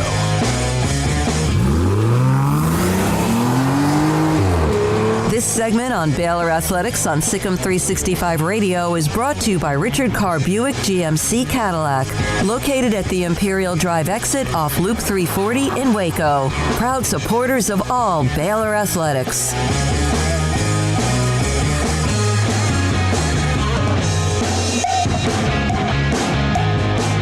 Senior guard Dede Richards, David Smoak, SicEm365 Radio. Is it kind of refreshing to be at a different facility, a different place where you haven't been in Kansas City for the tournament? Kinda. Everyone is new to the same thing, so it's going to make the games more exciting. What do you remember the most, the wins or the losses? Definitely the losses, because they don't happen as often. Is there one in particular that still eats at you? This year, or, any year. I really think it's still South Carolina and the Virgin Islands. I have no idea why. And that was a tournament, a non-conference game early in the year, right? Right, yes, sir. What grade were you in when you came home and showed your mom a certificate that you were named the most bubbly personality in your class? I don't even remember. I think I was like 6th or 7th grade. I was at a new school, and my mom had just got finished preaching to me that I have like the driest, most monotone voice and personality. So I think I went out of my way that year to have some energy. There was a time when Dede Richards did not have inflection in her voice and a monotone voice and a personality. There was a time in your life when that was true? There was like a long period, actually. It was like until I was probably 12, 13. I think everybody can hear it in my voice. It's pretty it can become real nasally whenever I'm just talking. Mm-hmm. And I had no emotion when I spoke. And it was the funniest thing when my mom talked about it. Why did that change? Was it because you wanted to go out and prove you could, or is that just something with maturity? I think it was you kind of feel bad for making people feel like they're boring you, because people would go out of their way to go talk to my brother and my mom and just not talk to me. So I kind of started hurting my feelings. So that's kind of how it happened. You're at the ESPYs. You guys have won the national championship. What was the story about your mother and makeup and her contacts and couldn't find you? Oh my God. My mom and I have the worst eyesight. So it happened earlier that morning. We got our makeup done, and I guess it stayed with her throughout the whole, ESPYs, but she couldn't see anything the whole time. And it was the funniest experience. My favorite comment she said was her favorite basketball player is LeBron James. If she was me, LeBron James, I'm sure she'd faint. And so She said, Dede, I'm serious. I was laughing. She's like, I'm so serious. LeBron has to slap me in my forehead, and I wouldn't know it was him. Oh, my goodness. You wear contacts? Yes, sir. You've had things get in your eye. You've had them knocked loose, I'm sure, during a game. I think I've even seen that before. Is there anything worse than something getting in underneath your contact lens? Oh, my goodness, nothing. That's the worst pain because it's something that you kind of have to just blink it out, and there's no telling when it's going to come out. Yeah, I had them on for a long time. I eventually got LASIK. It's the best thing I've ever done. I think, like health, I guess health-wise, it was a little bit nerve-wracking, but it's absolutely 17, 18 years later, it's the best thing I ever got. If someone right now was to write down your legacy, I know you still have many games to play, and you hope, to make a run the rest of the way this year, and whatever happens in the future, what would your legacy be, or what would you want it to be at Baylor? I think my main thing, being here is that I want everyone to know that I was someone that, kind of had fun playing the game, and made it a joy to watch the game as well. Played hard defense, just play hard, every aspect of the court and whatever she could do. My dad always preached to me that be that player that a coach can't take off the floor, and I think Coach Mulkey says that all the time, and I'm happy my dad instilled that in me at a young age. So that's really, I hope, is my legacy leaving this school. Baylor Lady Bears fans, they're a different animal. I mean, it's a different group, a core group about how they follow the team, although it's different the last year with COVID. But they are as core a group as you can get in women's basketball or any sport, but they adore you. What does that mean to you? So much. It's, I've loved playing with these fans and in front of these fans, and, they've made it a joy since I set foot on, this campus, and all I have to do really is play the game that I love. So they made it easier for me to come here, away from family whenever we all set foot here our freshman year.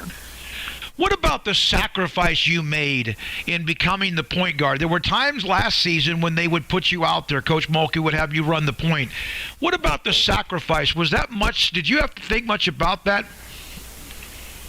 Definitely. I mean, honestly, like I said before, my dad always said be the player that can't take off. So I'm more of a player where wherever you need me, I'm going to go. But whenever she started mentioning point guard, I was a little nervous because, it's my senior year, and, the draft is coming up. I have to start looking, ahead for my future. And I'm like, well, is this going to hinder, me getting to the draft or me getting, even looked at a high level? So I definitely thought about it a little bit, but it was worth it because, I'm performing at a high level at this position. I think, this might have been my position all along. You mentioned the draft. You obviously have games left. And Coach Mulkey, after the game on Saturday, said something, or Monday, made the comment about seniors and hoping that everyone has an opportunity to think about coming back. Have you had conversations with her on that? I haven't yet. I feel like, it's added stress. I tend to, be so hard on myself and, overthink a lot of stuff. So, I definitely am the type to overthink things. So it's something that I try to, keep in the back of my head that, one day, whenever that, demon comes, I can attack it head on. But right now, I haven't really, thought about it or looked into it. Who has the best eyelashes game among your teammates? We all like them different. I think me and DJ have the, thicker, bolder, ones, longer, and then everybody else it just trickles down as you go. But other than that, right now, DJ, her eyelashes are killing the game right now. And so she's ahead of you, or you and her? She's beating me right now. I haven't gotten mine done. So what? Right now, it's her. You get them done. One of the things that I've always admired about you is that you are who you are. You say how you feel. You have this personality that is amazing, and this vibrant, the way you live life. You have this girly girl in you, and yet you're tough as nails. Was that ever difficult to have both? Definitely. I live by this thing where, be who you are, So I think I had to start, saying that and loving myself because I was trying to be, someone else. I was trying to be the image that everyone kind of portrays as women's basketball, which is like, boyish. And if you're not boyish enough, then you won't ever be good. So I went through a phase where I was trying to be that, but, in the back of my head, I knew that wasn't me. So that's when I, started overdoing it. My nails are long, pink, lashes are as long as they could be, hair's in 2 ponytails, shorts rolled up. And so I think that's when I became myself, actually, in high school, whenever I decided to just, I'm going to do what I want. What's worse, turning the ball over and having Coach Mulkey give you that stare or breaking a nail? Oh, that's hard. That's hard because I go into every game saying I don't want any of those three things to happen.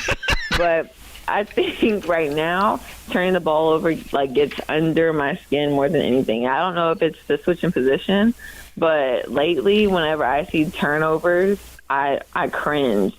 My last couple games, I've been at my worst on turnovers. So I think right now turnovers. You guys had a chance to start to get some practices and games, and you're in a pretty good groove. I know that hadn't been flawless, but you finally were able to get in kind of a rhythm. How important was that after the pause to kind of have that opportunity? Do you feel like you're close to being elite right now? Definitely. I think Coach Mulkey, from the beginning of the season, has always said the team that, outlasts COVID is going to be the team that wins the national championship. So since the beginning of the season, she's just been saying, well, if we get going at the right time or stay healthy at the right time. And I think by the right time, she meant now. So I think right now is the perfect time for us to be doing what we're doing right now. I think we're playing our best basketball as a team. Not saying that that's the best that we can be, but we're definitely playing our best basketball. I mean, I think we're a scary team to come in contact with in the tournament. So I'm pretty excited to see what comes down the line. How much has Queen Egbo growing up and becoming even more dominant inside help this team?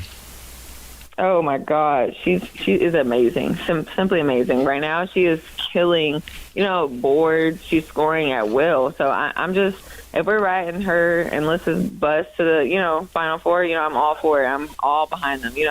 They're carrying us pretty far, but after Moon and Dejanay, so it's just I'm just excited to be along for the ride. Dede Richards, Baylor women's basketball with me, SicEm365 Radio. Is there something different that takes over inside your heart, inside your mind, your competitive desire when it gets to tournament time? And what does that feel like?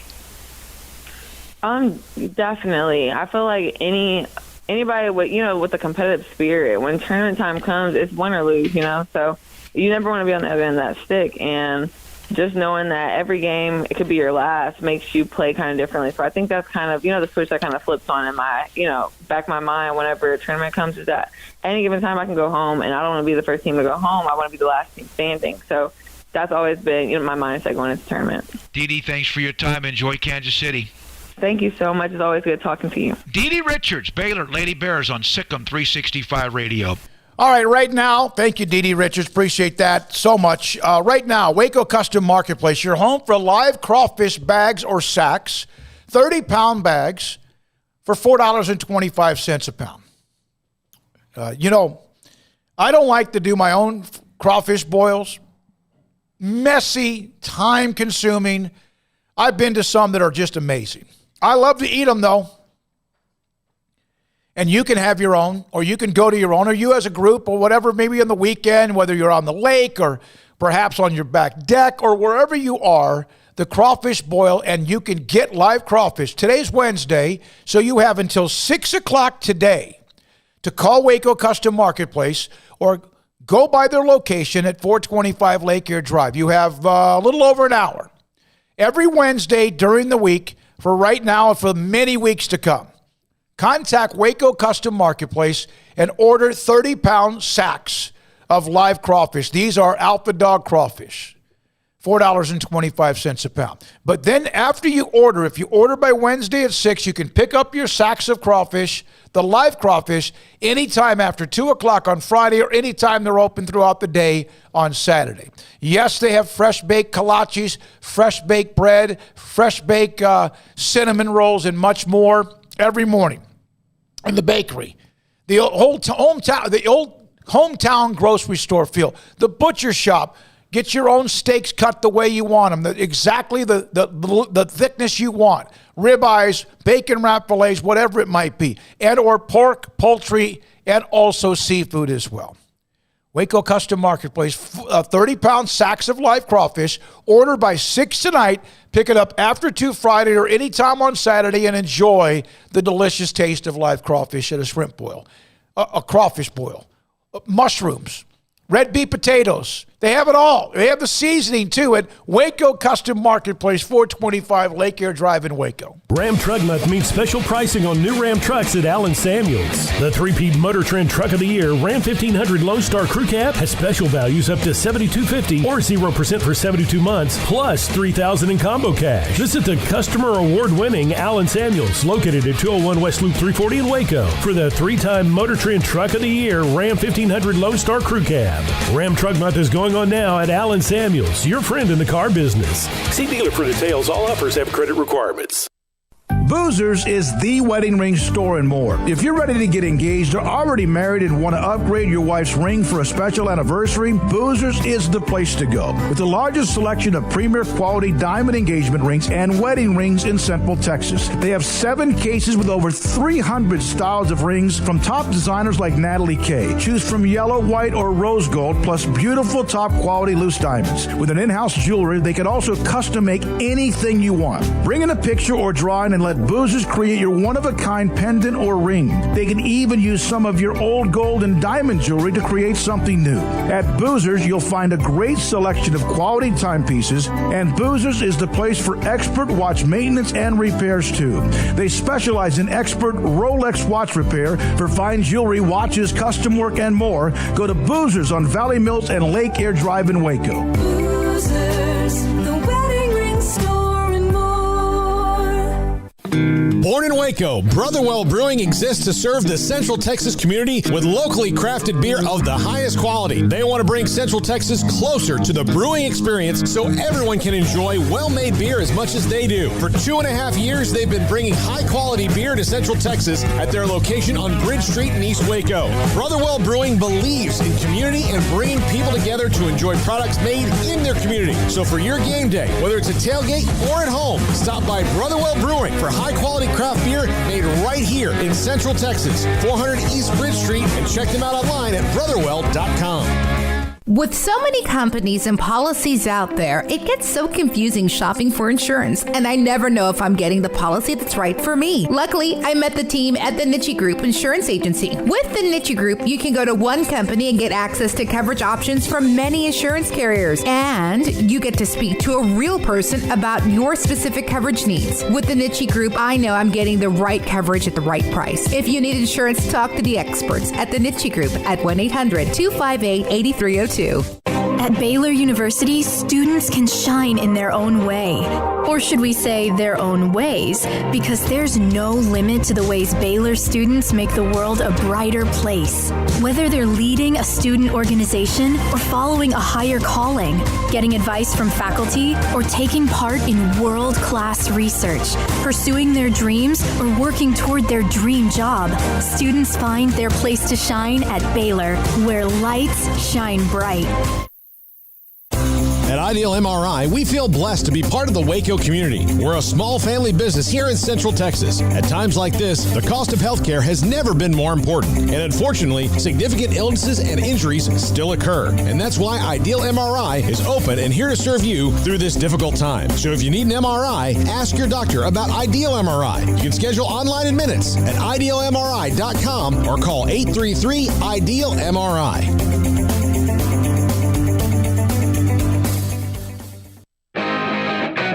Welcome back to SicEm365 Radio. The SicEm365 Radio app is sponsored by Allen Samuels Dodge Chrysler Jeep Ram Fiat in Waco. Your friend in the car business at Loop 340 and east of 84. Come by. Let's be friends. David Smoak in studio with Armstrong Sims. Paul back tomorrow. Craig is with us on Skype. Here's from the 254 on the text line. And there's a text from yesterday that we didn't get a chance to get to about Baylor's football schedule. I want to go back and answer that question as well. The tweets to your app have been so much better. I've gotten text and messages on my iPhone during the stream today without losing your broadcast. Thanks for the upgrade. That's from the 254. That was something I alluded to earlier from what Colt has been working on. Also, from Philip, in LaGrange. That was yesterday. Craig Smoak, this one for you or for all of us, but you answer this. When we discussed it back when the football schedule was released, Philip in LaGrange said, have you guys noticed the home schedule for Baylor football has to be the best they've ever had with Brigham Young, Texas, OU, Iowa State, West Virginia, all, et cetera, all at home. And I think we agree it might be as good as it's ever been. Yeah, they had a schedule, I don't know, it was a couple years ago that was pretty favorable from what I remember. I think it might have been the Big 12 championship year when they lost to Oklahoma. I think they had a pretty nice little home schedule, but no BYU. So, yeah, BYU definitely upgrades things quite a bit, and all the teams that you would want to see, they're going to be in McLean Stadium this year. So for those that missed it, I know that there's a lot going on, a lot of information to soak up. But Mack Rhodes did say yesterday that he's really hoping for at least 75% capacity this year. But if 100% is allowed, then they're going to go to 100%. And, you see Major League Baseball, the Rangers are saying they're going to have 100% capacity. Jerry says he wants to have 100% capacity. The mask laws are done as of today here in Texas. So, everybody seems to be wanting to open up and get back to like 100% across the board. So if there was ever a year to do that, it would be this year with Baylor's football schedule. Absolutely. Good point.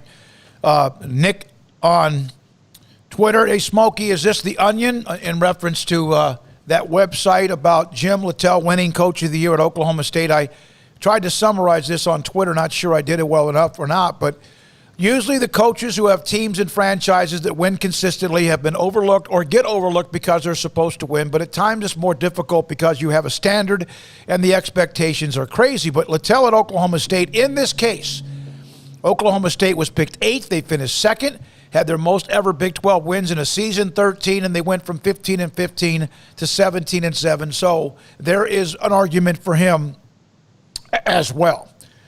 The other question I had on the text line. Let's see here. Oh, on Jeff Long. There was no doubt this was going to happen. 254-339-1122. We'll take a call here before the top of the hour. John Machota on the Cowboys, Dak and Cowboys press conference at the top of the hour. Craig, was there any way Jeff Long survived this week? I mean, I guess there could have been, but I don't really know all the details that Kansas knows. So without having the information in hand, I don't really know outside of, he obviously didn't do enough due diligence in hiring Les Miles, what he's actually culpable of. I mean, maybe that's fireable alone, and very well may be, and that's all that they needed. But maybe there's other things too. I don't know. But it just, to me, when I was thinking about it, there's nothing notable from Jeff Long's tenure so far other than just more messes. So if I'm Kansas, I'm throwing everything out and starting all over again.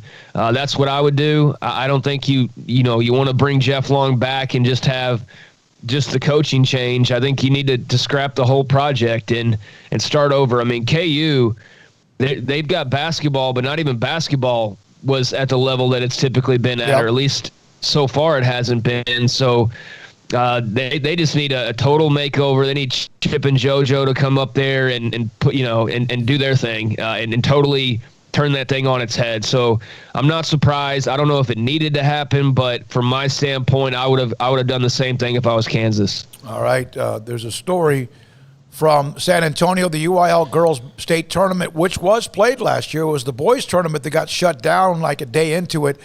Fairfield had an 8-point lead on Brownfield in the fourth quarter, but lost in the 4A state championship game earlier this afternoon, 68-64. That is a final.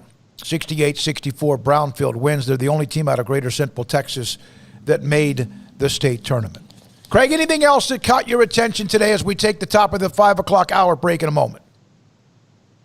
No, I think we've pretty much touched on most of it. I mean, it's just Dak and Jeff Long and things like that. But no, I just am on the same pulses as what we've been discussing. So I know we got another hour to go and more to talk about. All right, let's take one call before the top of the hour. Armstrong, who do we have? We have Baylor Bigfoot, and Craig, you won't be able to hear this. But so all right, Baylor Bigfoot.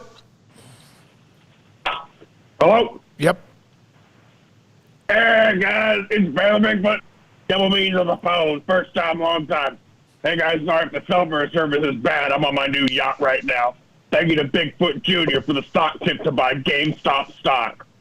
First of all, I want to give a huge shout-out to my former history teacher, Jesse Lopez. He was at Raising Cane's before the pandemic, and I shared my basketball ticket deal with him. It's hard to believe it was a year ago today that it happened.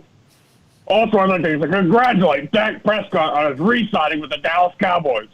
You know, former teammate of mine, Terrence Williams, once told me Dak is one of the best quarterbacks he's ever played with, and he believes he'll be the quarterback to lead the Cowboys to a Super Bowl championship in his career. Anyway, guys, I want to call in, see how y'all are doing, and find out what you fellas think about the recent Les Miles allegations. I find them to be absolutely disgusting and horrible. I hope they're not true for his sake, but fear that it was the kind of stuff allowed at both LSU and Kansas for the taste of success. Do you think Kansas needs to be punished in some sort of tangible way for allowing this to happen? Maybe Bill Self for the basketball team should take the blame. Who should the Jayhawks go after as their next head coach? I hope they hire my good friend and former history teacher, Jesse Lopez, to run the football team. I know he coaches baseball for China Springdown, but he's an all-around outstanding coach who will put great people all around him. A great man who once needed my basketball ticket to get a meal at Raising Cane's, and a great friend. Uh-oh. Guys, the water's getting choppy on my yacht. All I can listen. There will be... Oh! Be careful out there on those choppy waters. And when you have a yacht, it doesn't. You're not on Lake Waco. No, that means he's in Cabo. Yeah. Got one of those satellite phones, you know, like the drug dealers use, Yes. right? Yeah, I know exactly what you're talking about. Yeah, well, we've discussed Jeff Long, and he's out. Yeah, he's out as well. He is. So he is out. That's interesting. And Raising Cane's, of course, very much involved in Baylor athletics as far as a sponsorship as well, but not with us. So free little $5, $20, $80 live endorsement from Bigfoot when we come back. John Machota, the Athletic, he's had a busy couple of days since Dak's deal was announced, and today the press conference of lovey-dovey. That next on SicEm365 Radio. You know what? I want you to think about what's going on in the city of Waco, and I know that we broadcast to a lot of you who are listening on both the coast in L.A. or Seattle or Portland and other places around the West Coast, even Phoenix and Las Vegas. We hear from you. D.C., Virginia, same area. Sometimes New York, we hear from you as well. But I want you to understand, in Waco, Texas, think about what's happening with Baylor. Men's basketball won the regular season title. Women's basketball won the regular season title. And right now it's a championship drive as well with Alan Samuels, Dodge Chrysler Jeep Ram Fiat. You always can go by there, and they want to be your friend. In the car business, your friend in the car business, right now, March Ram Truck Month. 3-peat Motor Trend Truck of the Year. Back to back to back. 2021 Ram 1500 Lone Star Crew Cab, total values up to $7,000 or 0% for 84 months. It's a championship drive month for Baylor, and it's a championship drive month as well for you to be able to drive off their dealership with something that you want. Maybe even a 2020 Dodge Charger Sxt with total values of $6,170 or $3,000 combo cash plus 0% for 72 months. How about the new 2021 Jeep Cherokee Latitude Plus? Or Lux up to $6,000 total, or 0% for 84 months. Those are just some of the deals. The championship drive continues throughout the month of March, as Baylor does as well with their run to try to get to early April. Alan Samuels, Dodge Chrysler Jeep Ram Fiat, Loop 340 east of 84 in Waco. Do you or your kids get nervous about going to the dentist? Stonewood Dental, Dr. Steve Childress, he can help. I've spent a career taking care of patients who as children had bad experiences, and now they're adults that hate going to the dentist. If I get a kid at 3 years old and they come every 6 months and it's a happy experience, it's normal for them. Now they have an accident at 6 or 7 or 8 at school. Now they have a broken tooth or a trauma, and they have to come here. They're used to lights, they're used to water in their mouth, they're used to experience, they already trust us. It's amazing what we can do with that kid without it being a negative thing. But if I see a 6 or 7 or 8 year old that's never been to the dentist, and now they have a trauma or an unfortunate unexpected toothache, it's harder to do that for that kid and it not be somewhat of a negative experience. So bottom line is I try to teach kids and adults and teenagers and everybody the way I'd want my family treated, which is where it's a necessary part of life. You just take care of it. It doesn't have to be that big a deal. Learn more, stonewood-dental.com. After my first car accident, I feared the biggest damage would be to my wallet. I expected a mountain of bills and a long, drawn-out process. But my Texas Farm Bureau insurance agent was there when I needed her and helped me get back on my feet and in my car in no time. Instead of a hassle, I got reassurance and a quick recovery. Stop by and see our agents at one of our 3 McLennan County locations. Coverage and discounts are subject to qualifications and policy terms and may vary by situation. Let Camille Johnson Realtors guide you seamlessly through the process of buying your dream home or selling your current one. Commercial, farm and ranch, or residential, Camille Johnson Realtors can smoothly and successfully lead you through any transaction. With a team of 28 experienced agents who are excited about serving you, Camille Johnson Realtors services the entire greater Waco area. If you're in the market to buy or sell, contact Camille Johnson Realtors, 104 Midway Center in Woodway, or find them online at www.camillejohnson.com. Camille Johnson Realtors, elegant, charming, warm. Welcome home. Riverbend Liquor and Wine has their easy-to-access drive-thru open and convenient and clean in-store location on the corner of Lakeshore Drive and North 19th Street in Waco. Riverbend Liquor has the best and most extensive variety of craft beer selections in Waco, and Balcones whiskey, including single malt, pot still, baby blue, rye, brimstone, and the all-new lineage in stock. Riverbend Liquor and Wine, family-owned and operated, and a hidden gem in Waco on Lakeshore Drive and 19th Street. And find out more on Facebook and Instagram.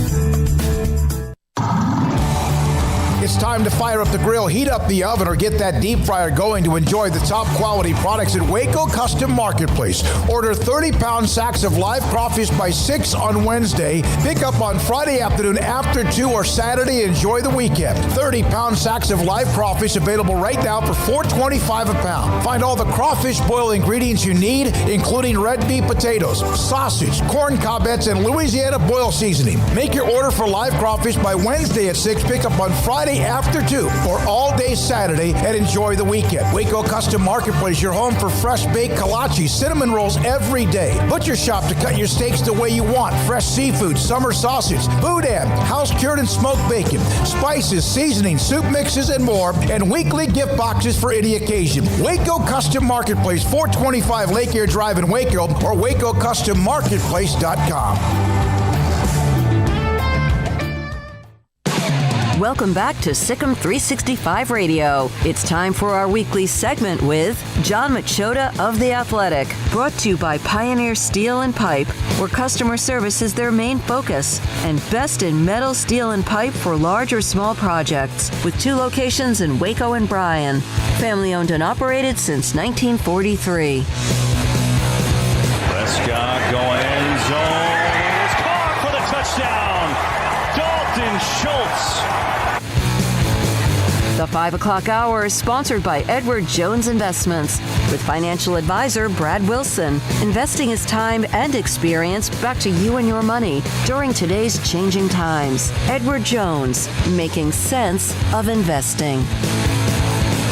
Now here's David Smoak and Craig Smoak. All right, well, because we didn't think John Machota had much to do, he was bored, not much to cover, nothing going on with the Cowboys, we would rattle his cage on this Wednesday evening at 5 o'clock when we normally have him, and John Machota joins us on SicEm365 Radio. There's a sense of relief. I know today's been busy this week. It's always busy. Now it's going to get busy even with the Cowboys signing Dak. But what was your thought professionally when you saw the news the Cowboys had agreed to a deal with Dak? Oh, relief.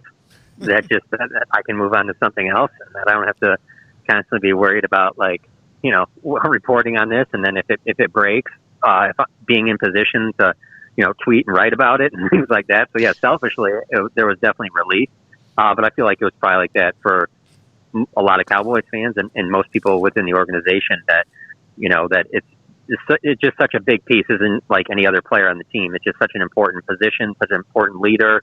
I mean, you know, there's certain players that you can lose that are starters, and you can still win a lot of ball games. But if you don't have that franchise quarterback, I mean, that ruins entire seasons. It sets franchise back for several years. And so knowing that you have him in place for the next 4 years, I mean, even though, you know, judging by Jerry Jones' comments today, he understands that, you know, Dak won this deal, and there's no question about that. But I think in the end, he's happy that the Cowboys won, that they were able to lock this up.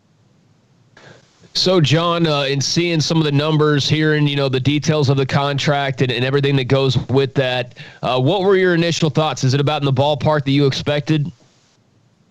It was. And, one of the big things that I keep thinking about now that it's done and I look at the numbers is that I really do feel like if, let's say, they didn't want to pay him that $40 million per year and they were like, that's just too much. We're not coming any higher. So let's say, hypothetically, 35, 36.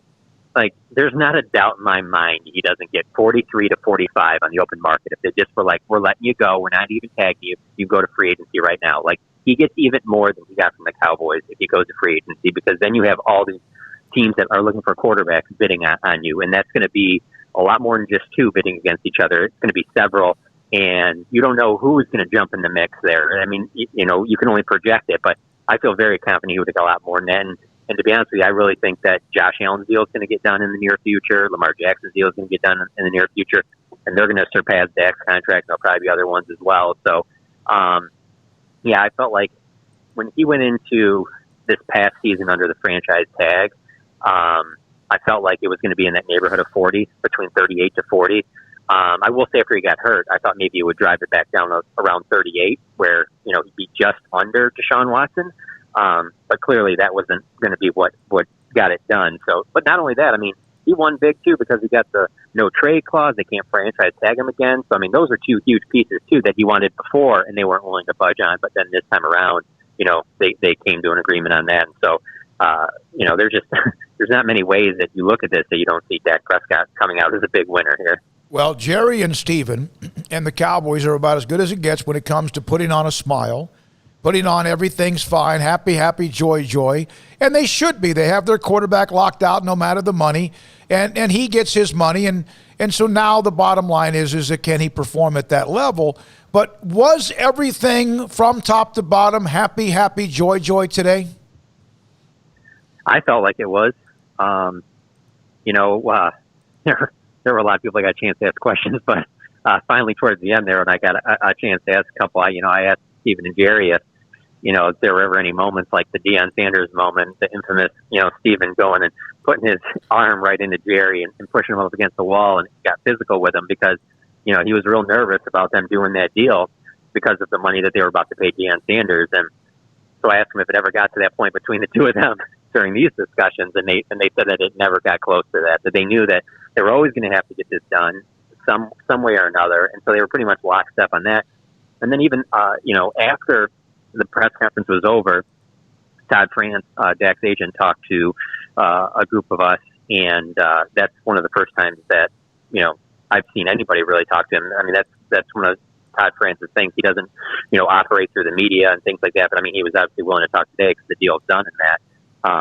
And I just really didn't get any sense from him either that there was a lot of animosity. I mean, of course, they wanted to get a deal done, but it never really appeared to get ugly, between them and the Cowboys. And I think really more or less what it was just there wasn't communication during certain points of this in the previous couple of years.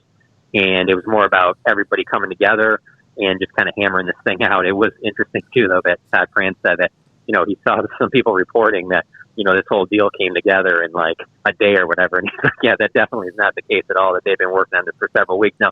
Now, maybe they made a little bit of momentum in the final day and stuff like that, but there were so many aspects to this, and it took a lot more than just one day. I mean, him and Steven particularly have been working on this for a long time, and it just got to the point where they both knew that this is what it was going to take, for both sides to get what they wanted. And so I really do feel like it was just being here in the building. It just really seemed like a sense of relief and joy that like this is taken care of. They can now move forward. So, John, the deal is now done, and all the questions about the contract go to the wayside. How much do you think this, or how much extra pressure does this now apply to the shoulders of Dak Prescott with this deal done? I mean, it's all football now, right? So, was there any talk about just the pressure that comes with a contract like this? There really wasn't, but I mean, I will say that's understood, even if he signed for 36 or let's took their previous deal, just because. I put quarterback of the Dallas Cowboys up there with any position in any sport. You're always going to be under the microscope. And, Dak's in a similar situation than what we saw with Tony Romo. Like, there's a ton of Cowboys fans that love him and think that he's a great franchise quarterback. and will even sit there and say that they can see him in the Troy Aikman, Roger Staubach and some of those guys' discussions and things like that. And it was the same way with Romo. And then on the other side of it, you're going to always have people that are going to be like, yeah, I think they can do better. I think they need a better quarterback than this. We had Roger, we had Troy, we had guys that won Super Bowl. So if you don't win a Super Bowl and you're the Cowboys quarterback, you're getting criticized anyway. So, the way I look at it is I feel like the shows that are on cable, the cable sports shows, I'm not going to name which ones they are, but you guys know, they're going to talk about it after every Cowboys loss, whether Dak plays well or not, that, was this the guy that should have gotten $40 million? That's just the way it's going to be, But, yeah, of course there's going to be pressure on him. I mean, the highest paid player in Cowboys franchise history. That comes with a lot of pressure, So he's going to have to win games. He's going to have to win more games than he has up to this point. I would say that the only reason you would have any concern is if you thought, one, he couldn't get healthy, and that he was going to always be injury prone, which that hasn't been the case other than this last injury. The other thing why I would have a little bit of concern is if you thought that what you're getting today and what you've got in the last 5 years is as good as it's going to get. And they don't believe that. They talked about that today too, Stephen and Jerry did, about how they clearly think that his best football is still ahead of him or they never would have done this deal. And so that's the key piece in this too, is that he has to continue to improve, and just knowing him and seeing how he is behind the scenes and things like that, him signing this deal, this isn't going to all of a sudden be like, oh, I got my deal finally, I can just relax and whatever. He's just not wired that way. Yeah, you don't see a Deshaun Watson, and nothing against Deshaun Watson, because none of us all really know a lot of the behind-the-scene details, but obviously the Texans have just thrown up all over themselves in many ways. But I don't think you're going to see Dak ever be that guy. And I say that guy as Deshaun Watson has a right to be upset with what he's seen around him and some of the weapons they've lost. And in fact, even J.J. Watt's now gone and getting out of there. But how much does it help that Dak is Dak as a person? His brother was mad and angry and pissed and all that, but that doesn't matter. That's just shrapnel. How much does it help that the player himself is kind of a class act like Dak is? Yeah, I don't think this contract gets done at this level, this dollar amount, if he isn't that guy. If he isn't the guy that he is behind the scenes, the leader that he is, the way that the intangibles, the stuff that he just does that you really can't teach. You can't. There's not a combine for it. There's not a special coach for it. It's it really almost comes down to either you have it or you don't. And I shouldn't say it just is by just complete chance. I think the way that you're raised, the surroundings, things like that, people you're around when you're growing up, I think those probably factor in as well. But a lot of that stuff is the reason. He's even in the NFL today. He's obviously a physically gifted guy.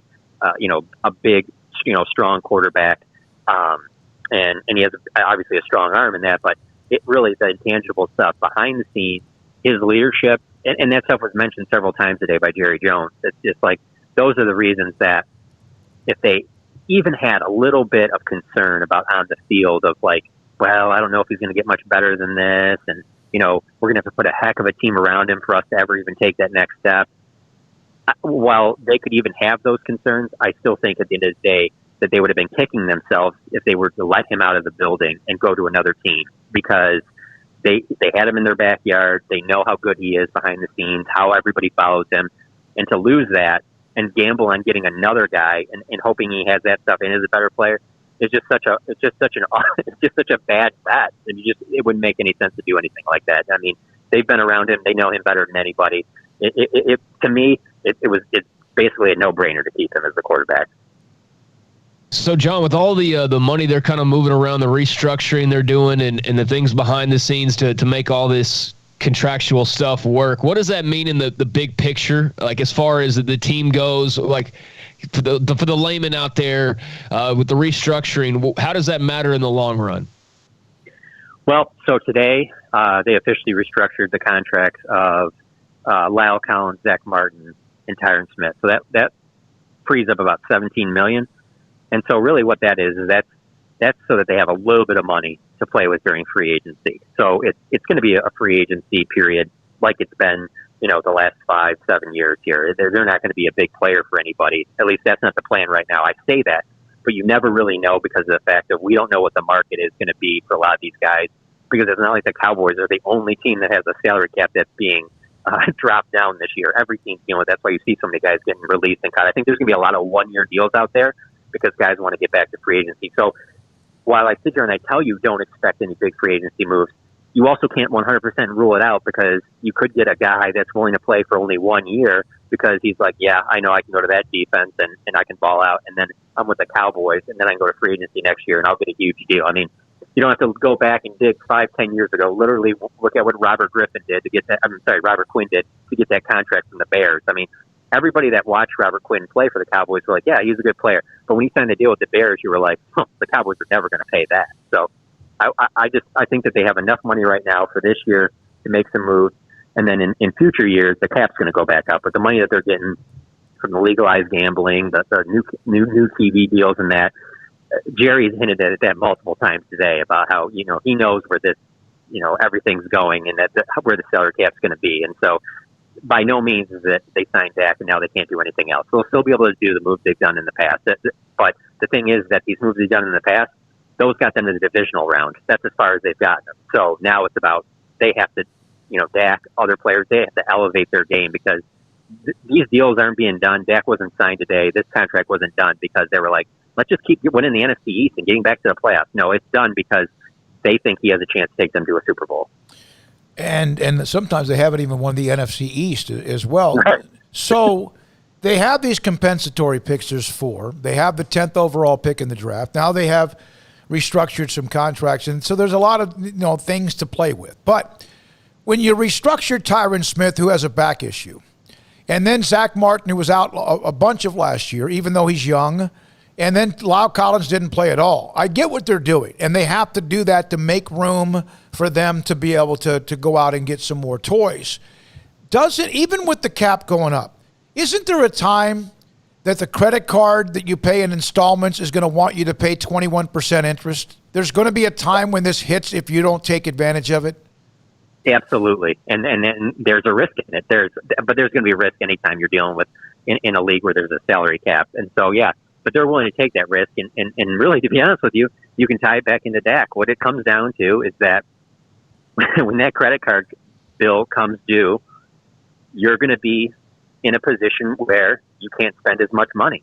And so, for example, what has to happen is then you have to go, and it has to be like in Seattle, where they weren't able to pay everybody. So then Russell Wilson had to elevate his game, and Dak Prescott will have to do the same thing. And that's why they're giving him this deal too, is because they believe he can do that. So that's the thing. Like, these big money guys will have to play well, and they'll have to stay healthy, and they'll have to be out there. And if they're not, and they don't play well, then the Cowboys will not be very good. Because you're absolutely right. There will come a time where they have to pay on this. Now, I will say this, because the cap keeps going up and the revenue is expected to continue to rise considerably, I don't think that those hits that they're going to have to pay in the dead money down the road, if these guys do have more injuries, that it's going to be nearly as significant as it looks right now.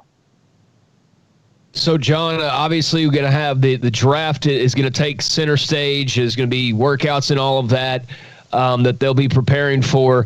Not trying to get too far ahead because, I mean, my gosh, the Dak deal just finally got done after 2.5 years of talking about it. But for you looking at this team, I mean, they signed a lot of guys to contracts here lately.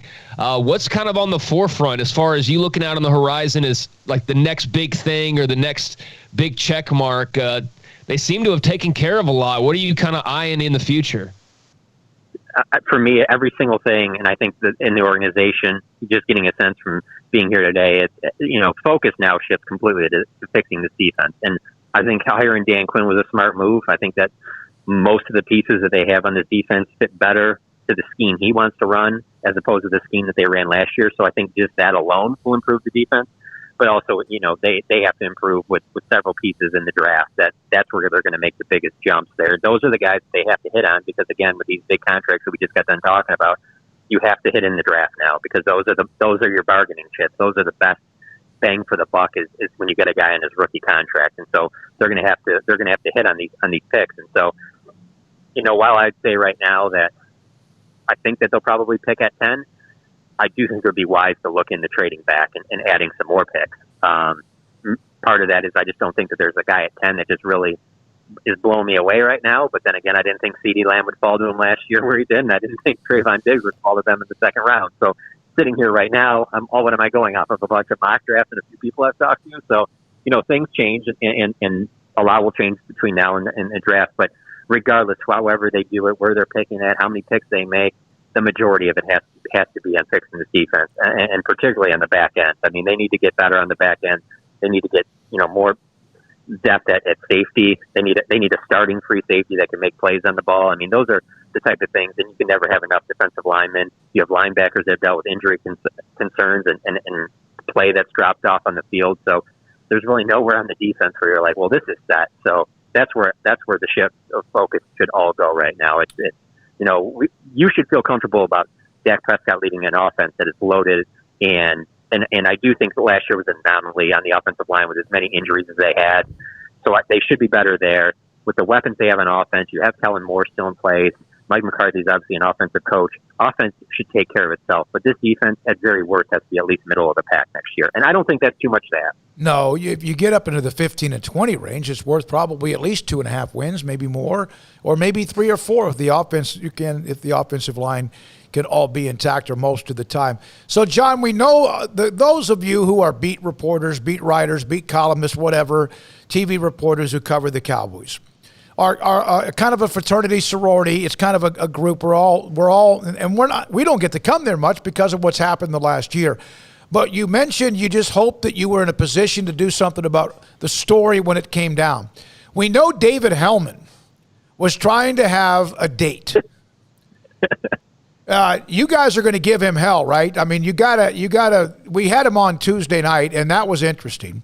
What were you doing? What were you just sitting around and just kind of biding your time watching an NCAA basketball game? What were you doing? I literally got lucky. I just got done. I went for a jog around like my apartment complex, and I had just gotten back to my place, and I sat down and plugged my phone back in, and I was like, I'm going to scroll through Twitter a little bit, and then I'm going to go take a shower.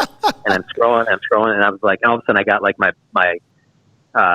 I have 2 different email accounts, and they're both set to my phone where like they'll buzz if I get like a new email, know, or just like as if you're getting a text message. And so my phone buzzes, and I look at it, and I'll be honest with you, like I've read it over 2 or 3 times. I'm just like, oh, I don't think that this guy would send something. I mean, this is just bizarre, though. I mean, it's just so to the point that they're signing Dak and that they both sides agreed. I'm like, oh my God, this is actually, wow, they're getting it done. Okay, so I put it out there, tweet that out, and then it's immediately like texting different sources, like trying to get the figures, knowing that, hey, I'm probably not going to get these before Ian Rappaport or Adam Schefter and that, but you still try for it. But then it's also just this constant scroll of Twitter because they're just more so now than the other time. There's just so much information that's put out there, and when it's a story as big as this, like forget just the Dallas Cowboys, forget just the NFL. Dak Prescott's contract with the Dallas Cowboys is one of the biggest sports stories over the last year in all of sports. I'm not saying it's number 1. I might not even say it's top 5, but it's one of the biggest stories. So when that's going on, everybody's jumping in with their 2 cents. And so, you're trying to read as much stuff as you can. Plus you're trying to do stuff for your employer and then gather things to write like a story on it. So at the same time, though, I don't know. I was happy to do all of it because I was just happy that it was like finally done and you can kind of move on and then on to the next thing, As I call those TV yap shows, and of course we do a talk show, the question has been debated about whether he's worth it or not. Now the question is, can he live up to it? And that's fine. It's always going to be something, as you mentioned, when you're a quarterback of the Cowboys. John, you gave us a lot more time than normal today. Thank you very much. I know it's been a long day for you. Good luck going forward, and we'll see you soon. It was good news that Jerry kind of hinted at something going on in Oxnard, maybe, huh? Maybe. I'm not joking. When that press conference ended, I walked up to David Hellman and I told him, it was some of the best news that came out of that thing is, what about when Jerry said that we're going back to Oxnard? He's like, I know, man. That was so crazy. Yep. That's exactly how I felt. Absolutely. We can't wait to start being looking forward to that as well. It's John Machota with us. Thanks for your time, John. TheAthletic.com does a great job covering the Cowboys. And it's worth, that's the only SicEm365.com because I work there. But that's the only subscription site that I pay for. I get ESPN Plus, which is really minimal, and I fought that for a long time. Craig, how many prescription, and so I'm talking about TheAthletic.com, it's worth the money, that's great across the board. Craig, how many subscription outlets do you have, if any? It kind of changes over time. I might have one that I'll hang on to for a few months and then drop and switch to something else. So I've had pretty much everything at one point or another.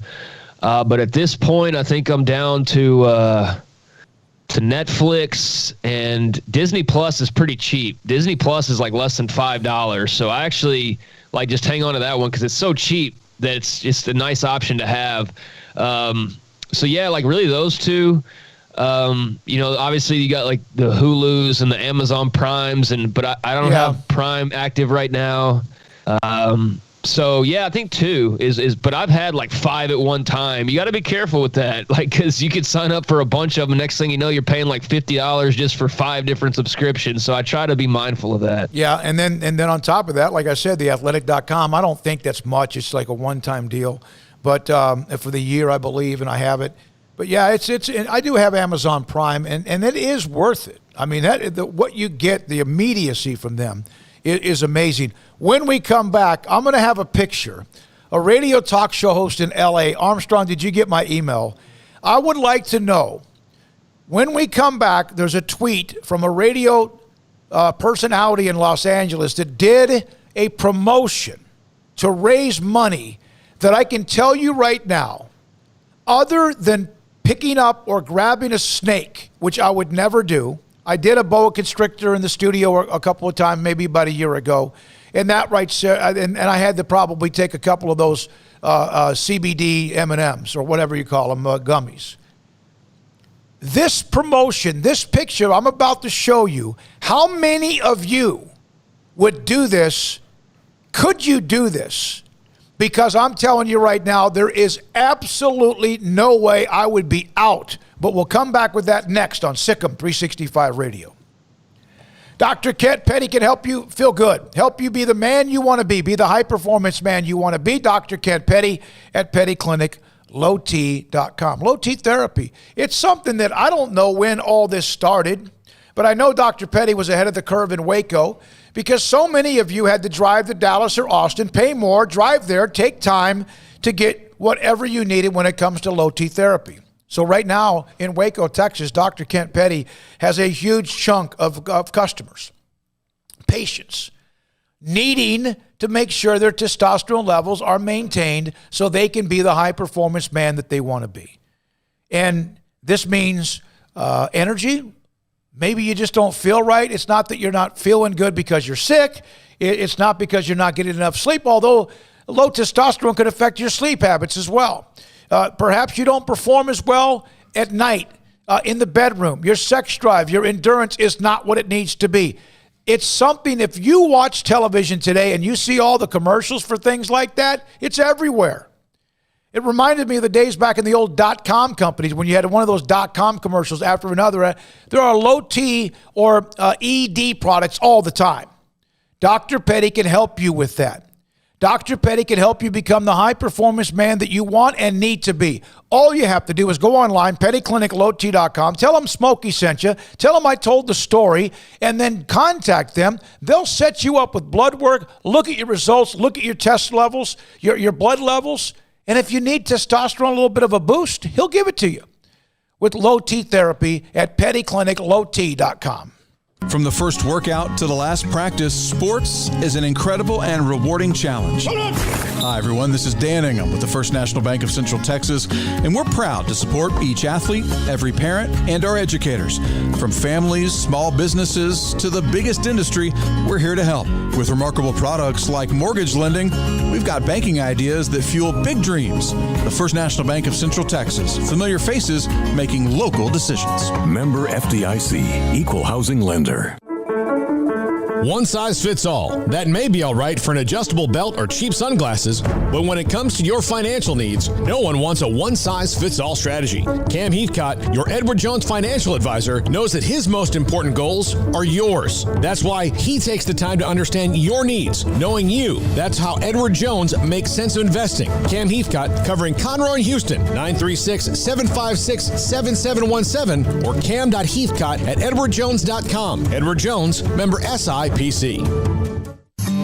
With more than 160,000 alumni worldwide and counting, the Baylor family is growing. And through the university's expanded Baylor alumni program, the family is growing closer. With hundreds of local volunteers planning events in cities and towns around the country, you can gather with fellow Bears no matter where you are. So, get connected, get something started, get involved, and make plans to get together with Baylor alumni. Visit us at baylor.edu/alumni. At Marco's Pizza, get craveable pizza made the Italian way with dough made from scratch, an original sauce recipe, 3 fresh signature cheeses, and premium toppings you love, served hot and safe. Right now, you can get unlimited medium one-topping pizzas for just $6.99 each. Why stop at just one? Order with your app or at marcos.com for curbside, carryout, or delivery today. Marco's, pizza lovers get it.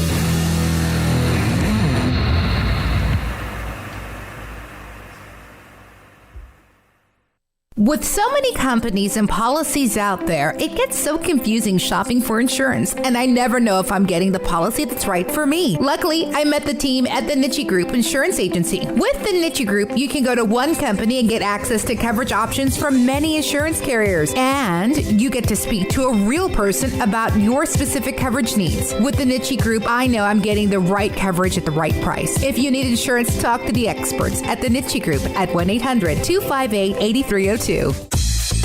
Southwest Sports Medicine and Orthopedics, the team physician of Baylor Athletics. Our doctors specialize in the diagnosis and treatment of any and all sports-related injuries. Celebrating over a decade of service in Central Texas, our doctors are equipped to handle a wide range of issues, whether it's your foot or ankle, orthopedic spine care, your hand or wrist, knee and shoulder pain, or if you're in need of our arthritis or total joint clinic. Come see us at the new Baylor Scott and White Ted and Sue Getterman Sports and Orthopedic Center. Trusted doctors at Baylor Trust, Southwest Sports Medicine and Orthopedics. Our goal is to get you back in the game. During the President's Day event, Allen Samuels has special pricing on a new 2021 Jeep Grand Cherokee Limited with values up to $3,250 or 0% for 72 months, plus $1,000 in combo cash. Or a 2021 Jeep Cherokee. The new Latitude Plus has up to $6,000 in total values or 0% interest for 72 months and $1,250 in combo cash. Allen Samuels award-winning customer service. The best place to find your next SUV. Located at 201 West Loop 340. Allen Samuels is your friend in the car business. See dealer for details. All offers have credit requirements. This is SicEm365 Radio. Text us at 254-339-1122. The SicEm365 Radio text line is sponsored by Riverbend Liquor and Wine, with the most extensive variety of craft beer in Waco. A hidden gem on Lakeshore Drive and 19th Street. All right. Armstrong Sims in the studio, David Smoak, Paul back tomorrow, Craig Smoak on Skype. Craig, what is something that you fear? Other than, obviously, some people can fear a lot of things, but like death or whatever. But what's one thing that might, there's a couple of things with me, but what's one thing with you that you fear? Well, as of lately, no heat or electricity during a winter storm. Okay. That was not fun. So, yeah, I fear having no power during a storm. That's a new one. I kind of, I guess I have sort of this Skype thing is getting annoying. I guess I have sort of the same types of fears as most people, like being in deep water and, like a shark or something. I'm not scared of heights, but if I get high up enough, and I'm talking like high, then I get a little uneasy, but I don't know. There's not really like a fear of spiders or I don't really have any of those. Yeah, I'm scared of snakes. I have fear of snakes, but I'm now become more intrigued with them. In fact, I took a big step about a year or so ago when the snake guys came in from Oglesby Rattlesnake Roundup, and they had boa constrictors, and I actually picked one up and had it around my shoulders. And only my closest inner circle, Craig, Cindy, and Jennifer and friends would know how big of a deal that was to me, because I'm petrified of them. But I'm also now intrigued with them. I am claustrophobic as I could possibly be. Sometimes I'll sit there and think about being buried alive. Why I would think about something that scares me, I don't know, because it's stupid. But I do have a concern about being suffocated, and there's nothing you could do about it. Yeah, I don't like the I've thought about that before, but not, you hear about those prison cells overseas, and, they make them to where they're like, 3x4 or whatever, to where you can't stand up all the way or you can't sit down all the way. And just the idea of not being able to stretch my legs, I don't have a fear of that, but the idea of it makes me very uncomfortable. Armstrong, what is your biggest fear? You and I discussed this in the break. Well, I don't know if it's a fear, but I just am incredibly squeamish, just with blood especially. Yeah, I got a little bit of that in me. I've passed out a couple of times with that. I told you the story about my brother when he cut his inner thigh with an X-Acto knife. Yeah, it's want me to finish that story? No, because I passed out and he's on the table and they're rushing to help me. And then also, Craig knows the story about Jennifer jumping up on the bed back in our first half we ever owned and cut her head with a ceiling fan, jumping up and down, like a gymnast. And they went to stick the needle in the side of her head. I know. And they put the numbing and it puffs up and boom, I'm out. Like boom. No, yeah. Yeah, I can't do that. All right, here's a picture. He almost made me, by the way, Smokey almost made me pass out in the break. In the break, I tried to tell you the story about my brother. And I wouldn't let him finish. Here is a picture, and this guy's named Steve Mason. His Twitter account is at Venice Mace, M-A-S-E. Armstrong, here's the picture. This is a picture of when I was buried alive in a stunt for 93Q in Toledo. How many people? 254-339-1122. I don't know how long he was buried alive. I don't know if those pipes that look like a couple of barbecue pit pipes had enough. Could you do that, Craig? I mean, what kind of money are we talking? That's the first question I have. Well, I'm not doing it for cheap. All right, let me ask you this. Armstrong, could you do that at all? I don't think so. I don't think I could do that for $1,000. I couldn't do it for $10,000. You'd have to numb me to do it for anything. I mean, seriously, I couldn't do it. I don't even know. Let's just say 15 minutes. Oh, for 10 G's? Absolutely, I could do that. No, 15 minutes? I was thinking like 30 seconds. I think I would tap out like a UFC fighter. I can breathe, right? Like, if I can breathe and I just have to lay there, that claustrophobia part, if I know I'm getting out, that's not going to bother me. But, yeah, 10 G's, I could calm down enough, I think, to be able to pull that off. Let's see. I'm going to have to look at this. I get very Here we go. Oh, my God. There's no way. Yeah, there's Steve Mason was a local radio celebrity long before he hit the big time in Hollywood. Started Toledo radio.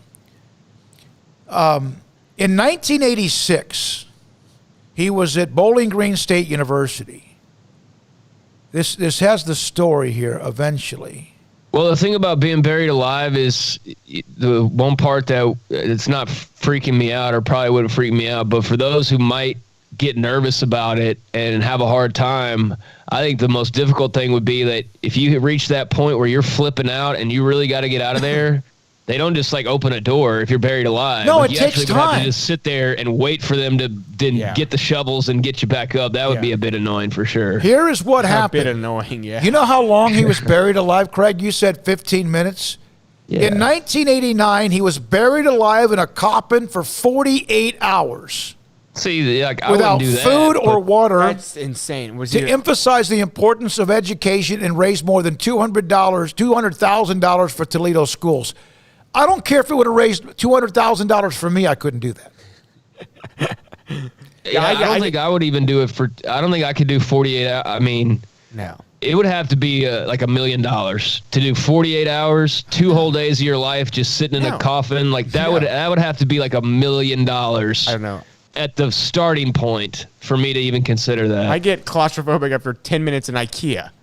Yeah. So yeah, you're definitely out. I couldn't do that. I don't know if I could do 5 minutes. I'm not joking. I can go into a mental state when I have to, when there's something that I can get into a certain state maybe for whatever. Yeah. But I just don't think, it's the fear of like when you tap out and it takes 30 minutes for them to do all the gravel and then the coffin. Like, is that not, I used to say this to the late, great Butch Henry, who I hate that he's not here to have seen Baylor win their first ever Big 12 men's basketball conference title, because I know how much he was a clock operator, shot clock operator for Baylor at the Farrell Center for so many years. I used to bring this up to Butch on the show Can you imagine, is there anything worse of a way to go than you thought to be dead and then you're in the coffin and they start to bury you? Well, that would actually be like, oh, hey, I'm not really dead. There would probably be a moment of like happiness, like, oh, wait, I'm still here. But then, yeah, you're caught in a coffin. So and you hear the I don't dirt think coming that, on the. Luckily, happens all that often, fortunately. But yeah, that would be total hell. Well, it's like in The Office, they just shoot everyone with a shotgun before they bury them, just in case. Just in case. You mean in the coffin? They open the coffin, shoot them, and then bury them.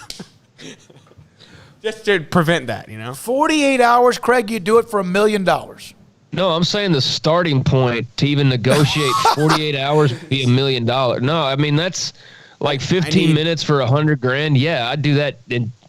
I'd do it right now. This guy's nuts. But 2 days. 2 whole days. You can say that you're going to sleep through that or whatever, but there's going to be hours upon hours of just sitting there in the dark with not a lot of room to move around. What if you have to scratch your nose and you can't? You can't do anything. Okay. He was frozen. Move. This is the same guy that was frozen in a block of ice for 2 days. Yeah, what if you get a cramp? Yeah. Because then that takes your breath away because he was strapped himself in a car and was shot out of a cannon. He slept on a billboard 52 feet in the air and was dunked in chocolate and nacho cheese to raise money to fight multiple sclerosis. This guy's amazing. Like, he becomes my favorite radio guy ever. He's in L.A. now. He went up against the late is Don Imus still around? No. Okay. He went up head-to-head with him in L.A. He was, oh, my goodness. It's crazy. Yeah, I'm not like so cash starved that I'm really willing to, or it's just not even the cash part, just personality wise. I'm not geared for a whole lot of attention. I don't seek it out. Like that almost sounded initially like just a guy who loves publicity stunts, but I'm glad to know there's a charitable aspect to it. So I respect that. And he's done some wild stuff. I'd be open to some things, but there better be a nice prize at the end of the rainbow. That's for sure. Man, I honestly, it does make me a little bit claustrophobic. This is, I guess Paul with his 5 at 5:55 is not able to do that today, but I just wanted to do something different, and then I came up upon this story and this picture, and it's crazy. It's absolutely crazy. Armstrong, are we good to go the rest of the way? Yeah, we know. All right, 2-5. We have a break? All right, let's break and come back with a couple of other notes. We'll hear from Dak again on the deal, the press conference, the kissy, lovey, huggy up in Dallas and Fort Worth. And I say that in jest, but I also, there was so much consternation that this was not going to happen. Jerry doesn't let his guys go. It killed him to let DeMarco Murray leave. And guess what happened? He got Zeke. It killed him to let DeMarcus Ware leave. It was the best for DeMarcus Ware. It's going to kill him if he ever has to say, okay, Sean Lee, you can't play here anymore, among some others. He loves his players like he loves his children, kind of like how you hear Mack Rhodes talk about his athletes that are underneath Baylor Athletics. But it's done. It's good. It's over. Everybody's happy, it seems. And now Craig made this very clear. Now, can you get something done? Can you win? Can you handle what now is the standard for that kind of money? Back in a moment, 254-339-1122, SicEm365 Radio. 1, 2. I'm in love with a man named Rudy. I'm okay with that. He knows exactly what I want. He keeps me coming back. He cooks breakfast, lunch, and dinner for me. Does the dishes too. I'm in love with a man named Rudy, last name Barbecue. It sure is easy to fall in love with Rudy's tasty oak smoked barbecue. Next in line. Boozers is the wedding ring store and more. If you're ready to get engaged or already married and want to upgrade your wife's ring for a special anniversary, Boozers is the place to go. With the largest selection of premier quality diamond engagement rings and wedding rings in Central Texas. They have 7 cases with over 300 styles of rings from top designers like Natalie Kay. Choose from yellow, white, or rose gold, plus beautiful top quality loose diamonds. With an in-house jeweler, they can also custom make anything you want. Bring in a picture or drawing and let let Boozers create your one-of-a-kind pendant or ring. They can even use some of your old gold and diamond jewelry to create something new. At Boozers, you'll find a great selection of quality timepieces, and Boozers is the place for expert watch maintenance and repairs, too. They specialize in expert Rolex watch repair for fine jewelry, watches, custom work, and more. Go to Boozers on Valley Mills and Lake Air Drive in Waco. Boozers, the wedding ring store and more. Payments for qualified buyer were $4,000 down, 3.9% DTL, extra CD for details. The 22-year anniversary sales event is going on now at Richard Carr. Make your refund or stimulus even bigger when you add savings like a 2019 Buick Encore for only $169 a month, a 2018 GMC Train for only $208 a month, a 2018 GMC Sierra for only $374 a month. 100% credit approval is always our goal. Get here now and save during the anniversary sales event going on now at Richard Carr. At Richard Carr, we give you more.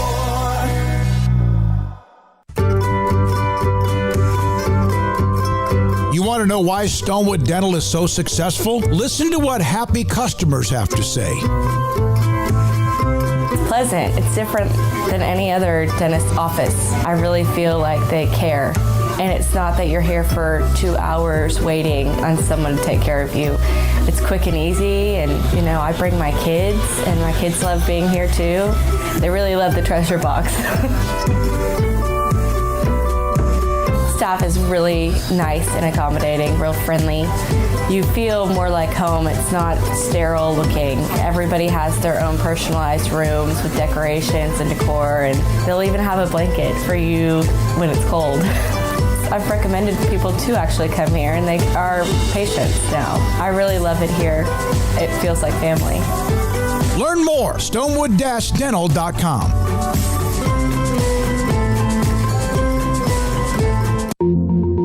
Learning to navigate life in the COVID-19 world has been a struggle, and where and how to get tested has been one of the biggest challenges. Impact Health Labs has your answer. If you need mass testing for your office, church, dormitory, or school, Impact Health Labs is who to call. They will come to you, conduct the testing at your location, and have the test back within 24 hours. Most major insurance accepted, meaning your out-of-pocket cost is low. So no more waiting by the phone for days to find out the results. Impact Health Labs was founded by 3 Army licensed and credentialed medical professionals. They believe in accuracy, efficiency, and doing the job right. Call 254-744-6233 to set up your group screening today. Impact Health Labs, on-site, prompt, and accurate, taking COVID-19 head-on. Again, that number is 254-744-6233 or online at impacthealthlabs.com. Welcome back to SicEm365 Radio. It's the 22nd year anniversary sales event going on now at Richard Carr. All right, I'm going to have to contact Steve. Don't you think, Armstrong and Craig? We need to get him on the show. I mean, he's a mega star in L.A. on the radio. From Sic'Em I just had this thought about the Buried Alive. How do you go to the bathroom? No, you don't. No food and water. I wonder if there's like a catheter. I don't know. Yeah, that would raise the price now that I've thought about it some more. I'm going to contact him and see if we can get him on the show just to change things up. Just to, why not? Why not? I got to know what makes this guy tick, because that's beyond crazy. Armstrong, if I asked you to drink a cup of blood. Oh my gosh, no. Why? Who would ever do that? $100. No. I'll take $160 million over 4 years. With $122 million up front or whatever it is. Oh my goodness. Yeah, there's no way. I'll see if we get any response on the Twitter feed, but I don't see how that's possible. All right, so today again they had their press conference. Dak, Cowboys, Jerry, Stephen, and I listened to some of it on the way to the studio. Here is Dak Prescott. I think this is the one, Armstrong, about how all this came about and his faith that it would get done. It's Todd on that. I think Todd got a call a couple of weeks ago, or probably a week ago, right, wouldn't you say? And, I knew things were getting close. I guess that's my Native American in me or something, but I was feeling it. And Todd called me to give me an update of just how things are going and how talking on the same page. And I said, you know what? I was in the training room room this morning working on my leg, and I'm going to be there again tomorrow. So I'm not really worried about that. I don't want to get too excited.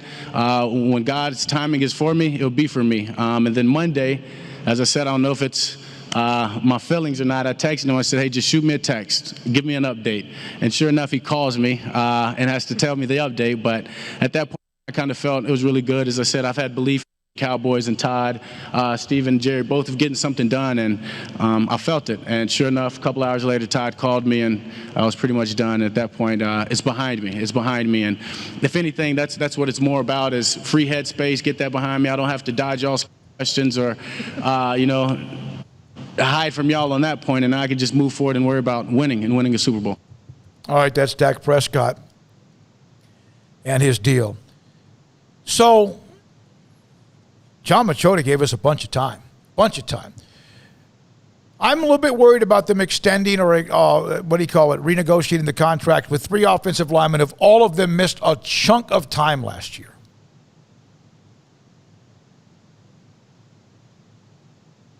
A chunk of time, right? Collins missed all of the year. Martin missed the most games he's ever missed in a year, and Tyron Smith's always out. Craig? I mean, what's your question? If the one concern about today's news was, I get business and I understand the cap will go way back up after this year. It's at 182.5. It's an 8% drop. It'll go up maybe $30 million next year. I don't know. But to renegotiate the deals of a guy whose back can go out on you at any time, a guy who missed all of last year in Lyle Collins, who there were may have concerns about whether he was in shape in the first place, and Zach Martin, who's never missed time, missed almost seemed like half the season, renegotiating, even though those are 3 big contracts, so you can do that. At some point, what if all of them continue to become health risks? Or is that just the way you have to do it in the NFL anyway, because everybody's a health risk? Well, I mean, there's nothing you can really do about the health aspect of it, and I don't think you're going to go sign your quarterback to this long-term deal and then expect to completely restart on the offensive line. So you got to have a starting point, and I mean, they like these guys. They just would like it a lot more if they're healthy. So, I think one thing fans get maybe too caught up in or wring their hands over too much sometimes is these contracts. I can understand if it's a situation where there's hey, you either have to pay this guy and you're not going to be able to pay that guy, or you got to pay this guy and you won't be able to pay that guy. But that's not the situation they're in. They're still going to be able to pay everybody. The money's moving around. That doesn't affect us in any way. Doesn't affect us as fans. Now, it could handcuff them a little bit in free agency, but, I mean, really, what were they going to go do in free agency anyways? I mean, go sign the typical types of players, a name guy who hasn't been as good the last couple of years that they feel like maybe they can milk something out of, right now or soon. But, yeah, I mean, I get the health concerns, but I'm not worried about the contractual side of it. All right. By the way, someone asked on the text line about compensatory picks. You get compensatory picks by losing free agents. But you don't get one for every free agent you lose. The Cowboys lost 8 or 9. Some teams maybe lose more than that. But you cannot have as a team any more than 4. Cowboys get 1 in each of the 3rd, 4th, 5th, and 6th rounds. So they do get as much as you can, and they get 1 in each round. The chance we get CBS broadcaster, and he's one of the elite analysts in college basketball, and Len Elmore, had a conversation with him earlier today, plus Mickey Spagnola, plus we'll have post-game reaction. Baylor in their Big 12 quarterfinal round game tomorrow against either TCU or Kansas State. Of course, they're playing tonight. So thanks to all of our guests today. King McClure, Jason King, Dede Richards, John Machota. Thanks to our incredible sponsors, Craig Smoak. See you tomorrow on Skype yet again. Stay safe. Armstrong, great to see you again as well. Paul's back tomorrow. I'm David Smoak. Thank you for listening, watching. Thank you for being involved in SicEm365 Radio. Good night.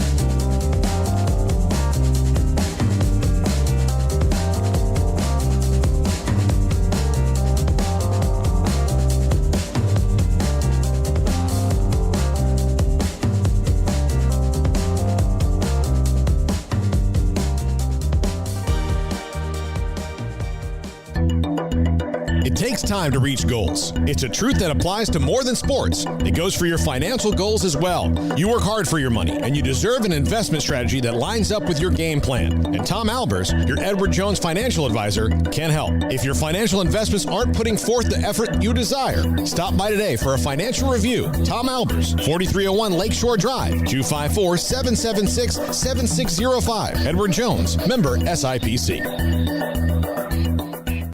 Did you know that 1 out of every 4 men have symptomatic low levels of testosterone and don't even know it? And if you think you're too young to worry about it, guess again. Low T levels can make you feel tired and grumpy, cause weight gain, and wreak havoc on your sexual desire and performance. Petty Clinic Low T can set up same-day blood screening and results, so if you're tired of being tired, I challenge you to man up and Google search Low T Waco or go online pettycliniclowt.com. It's a private clinic with an atmosphere catering to men. Affordable, only $150 a month, includes lab work, office consultation, testosterone injections, follow-up visits compared to $395 a month in Dallas or Austin, and you don't have to fight the traffic. Petty Clinic Low T as board-certified physician consultations will provide the best form of brand-strength testosterone available. Contact Petty Clinic Low T today, just off Highway 84 and Old Hewitt Drive in Woodway. Petty Clinic Low T, helping men become the high-performance men they deserve to be. PettyClinicLowT.com or Google search Low T Waco. Ideal MRI is a small family business right here in Central Texas. We're open to support you while lowering the cost of healthcare bills. When you need an MRI, ask your doctor for an Ideal MRI. Visit us at idealmri.com or call us at 833-IDEAL-MRI. Texas Farm Bureau Insurance has been proudly serving Texans across the state for over 60 years. Call 254-772-8090 to find an agent who will provide a free review of your auto, home, and life coverage. March marks 22 years for Richard Carr Motors. Celebrate with big savings going on now during the anniversary sale event.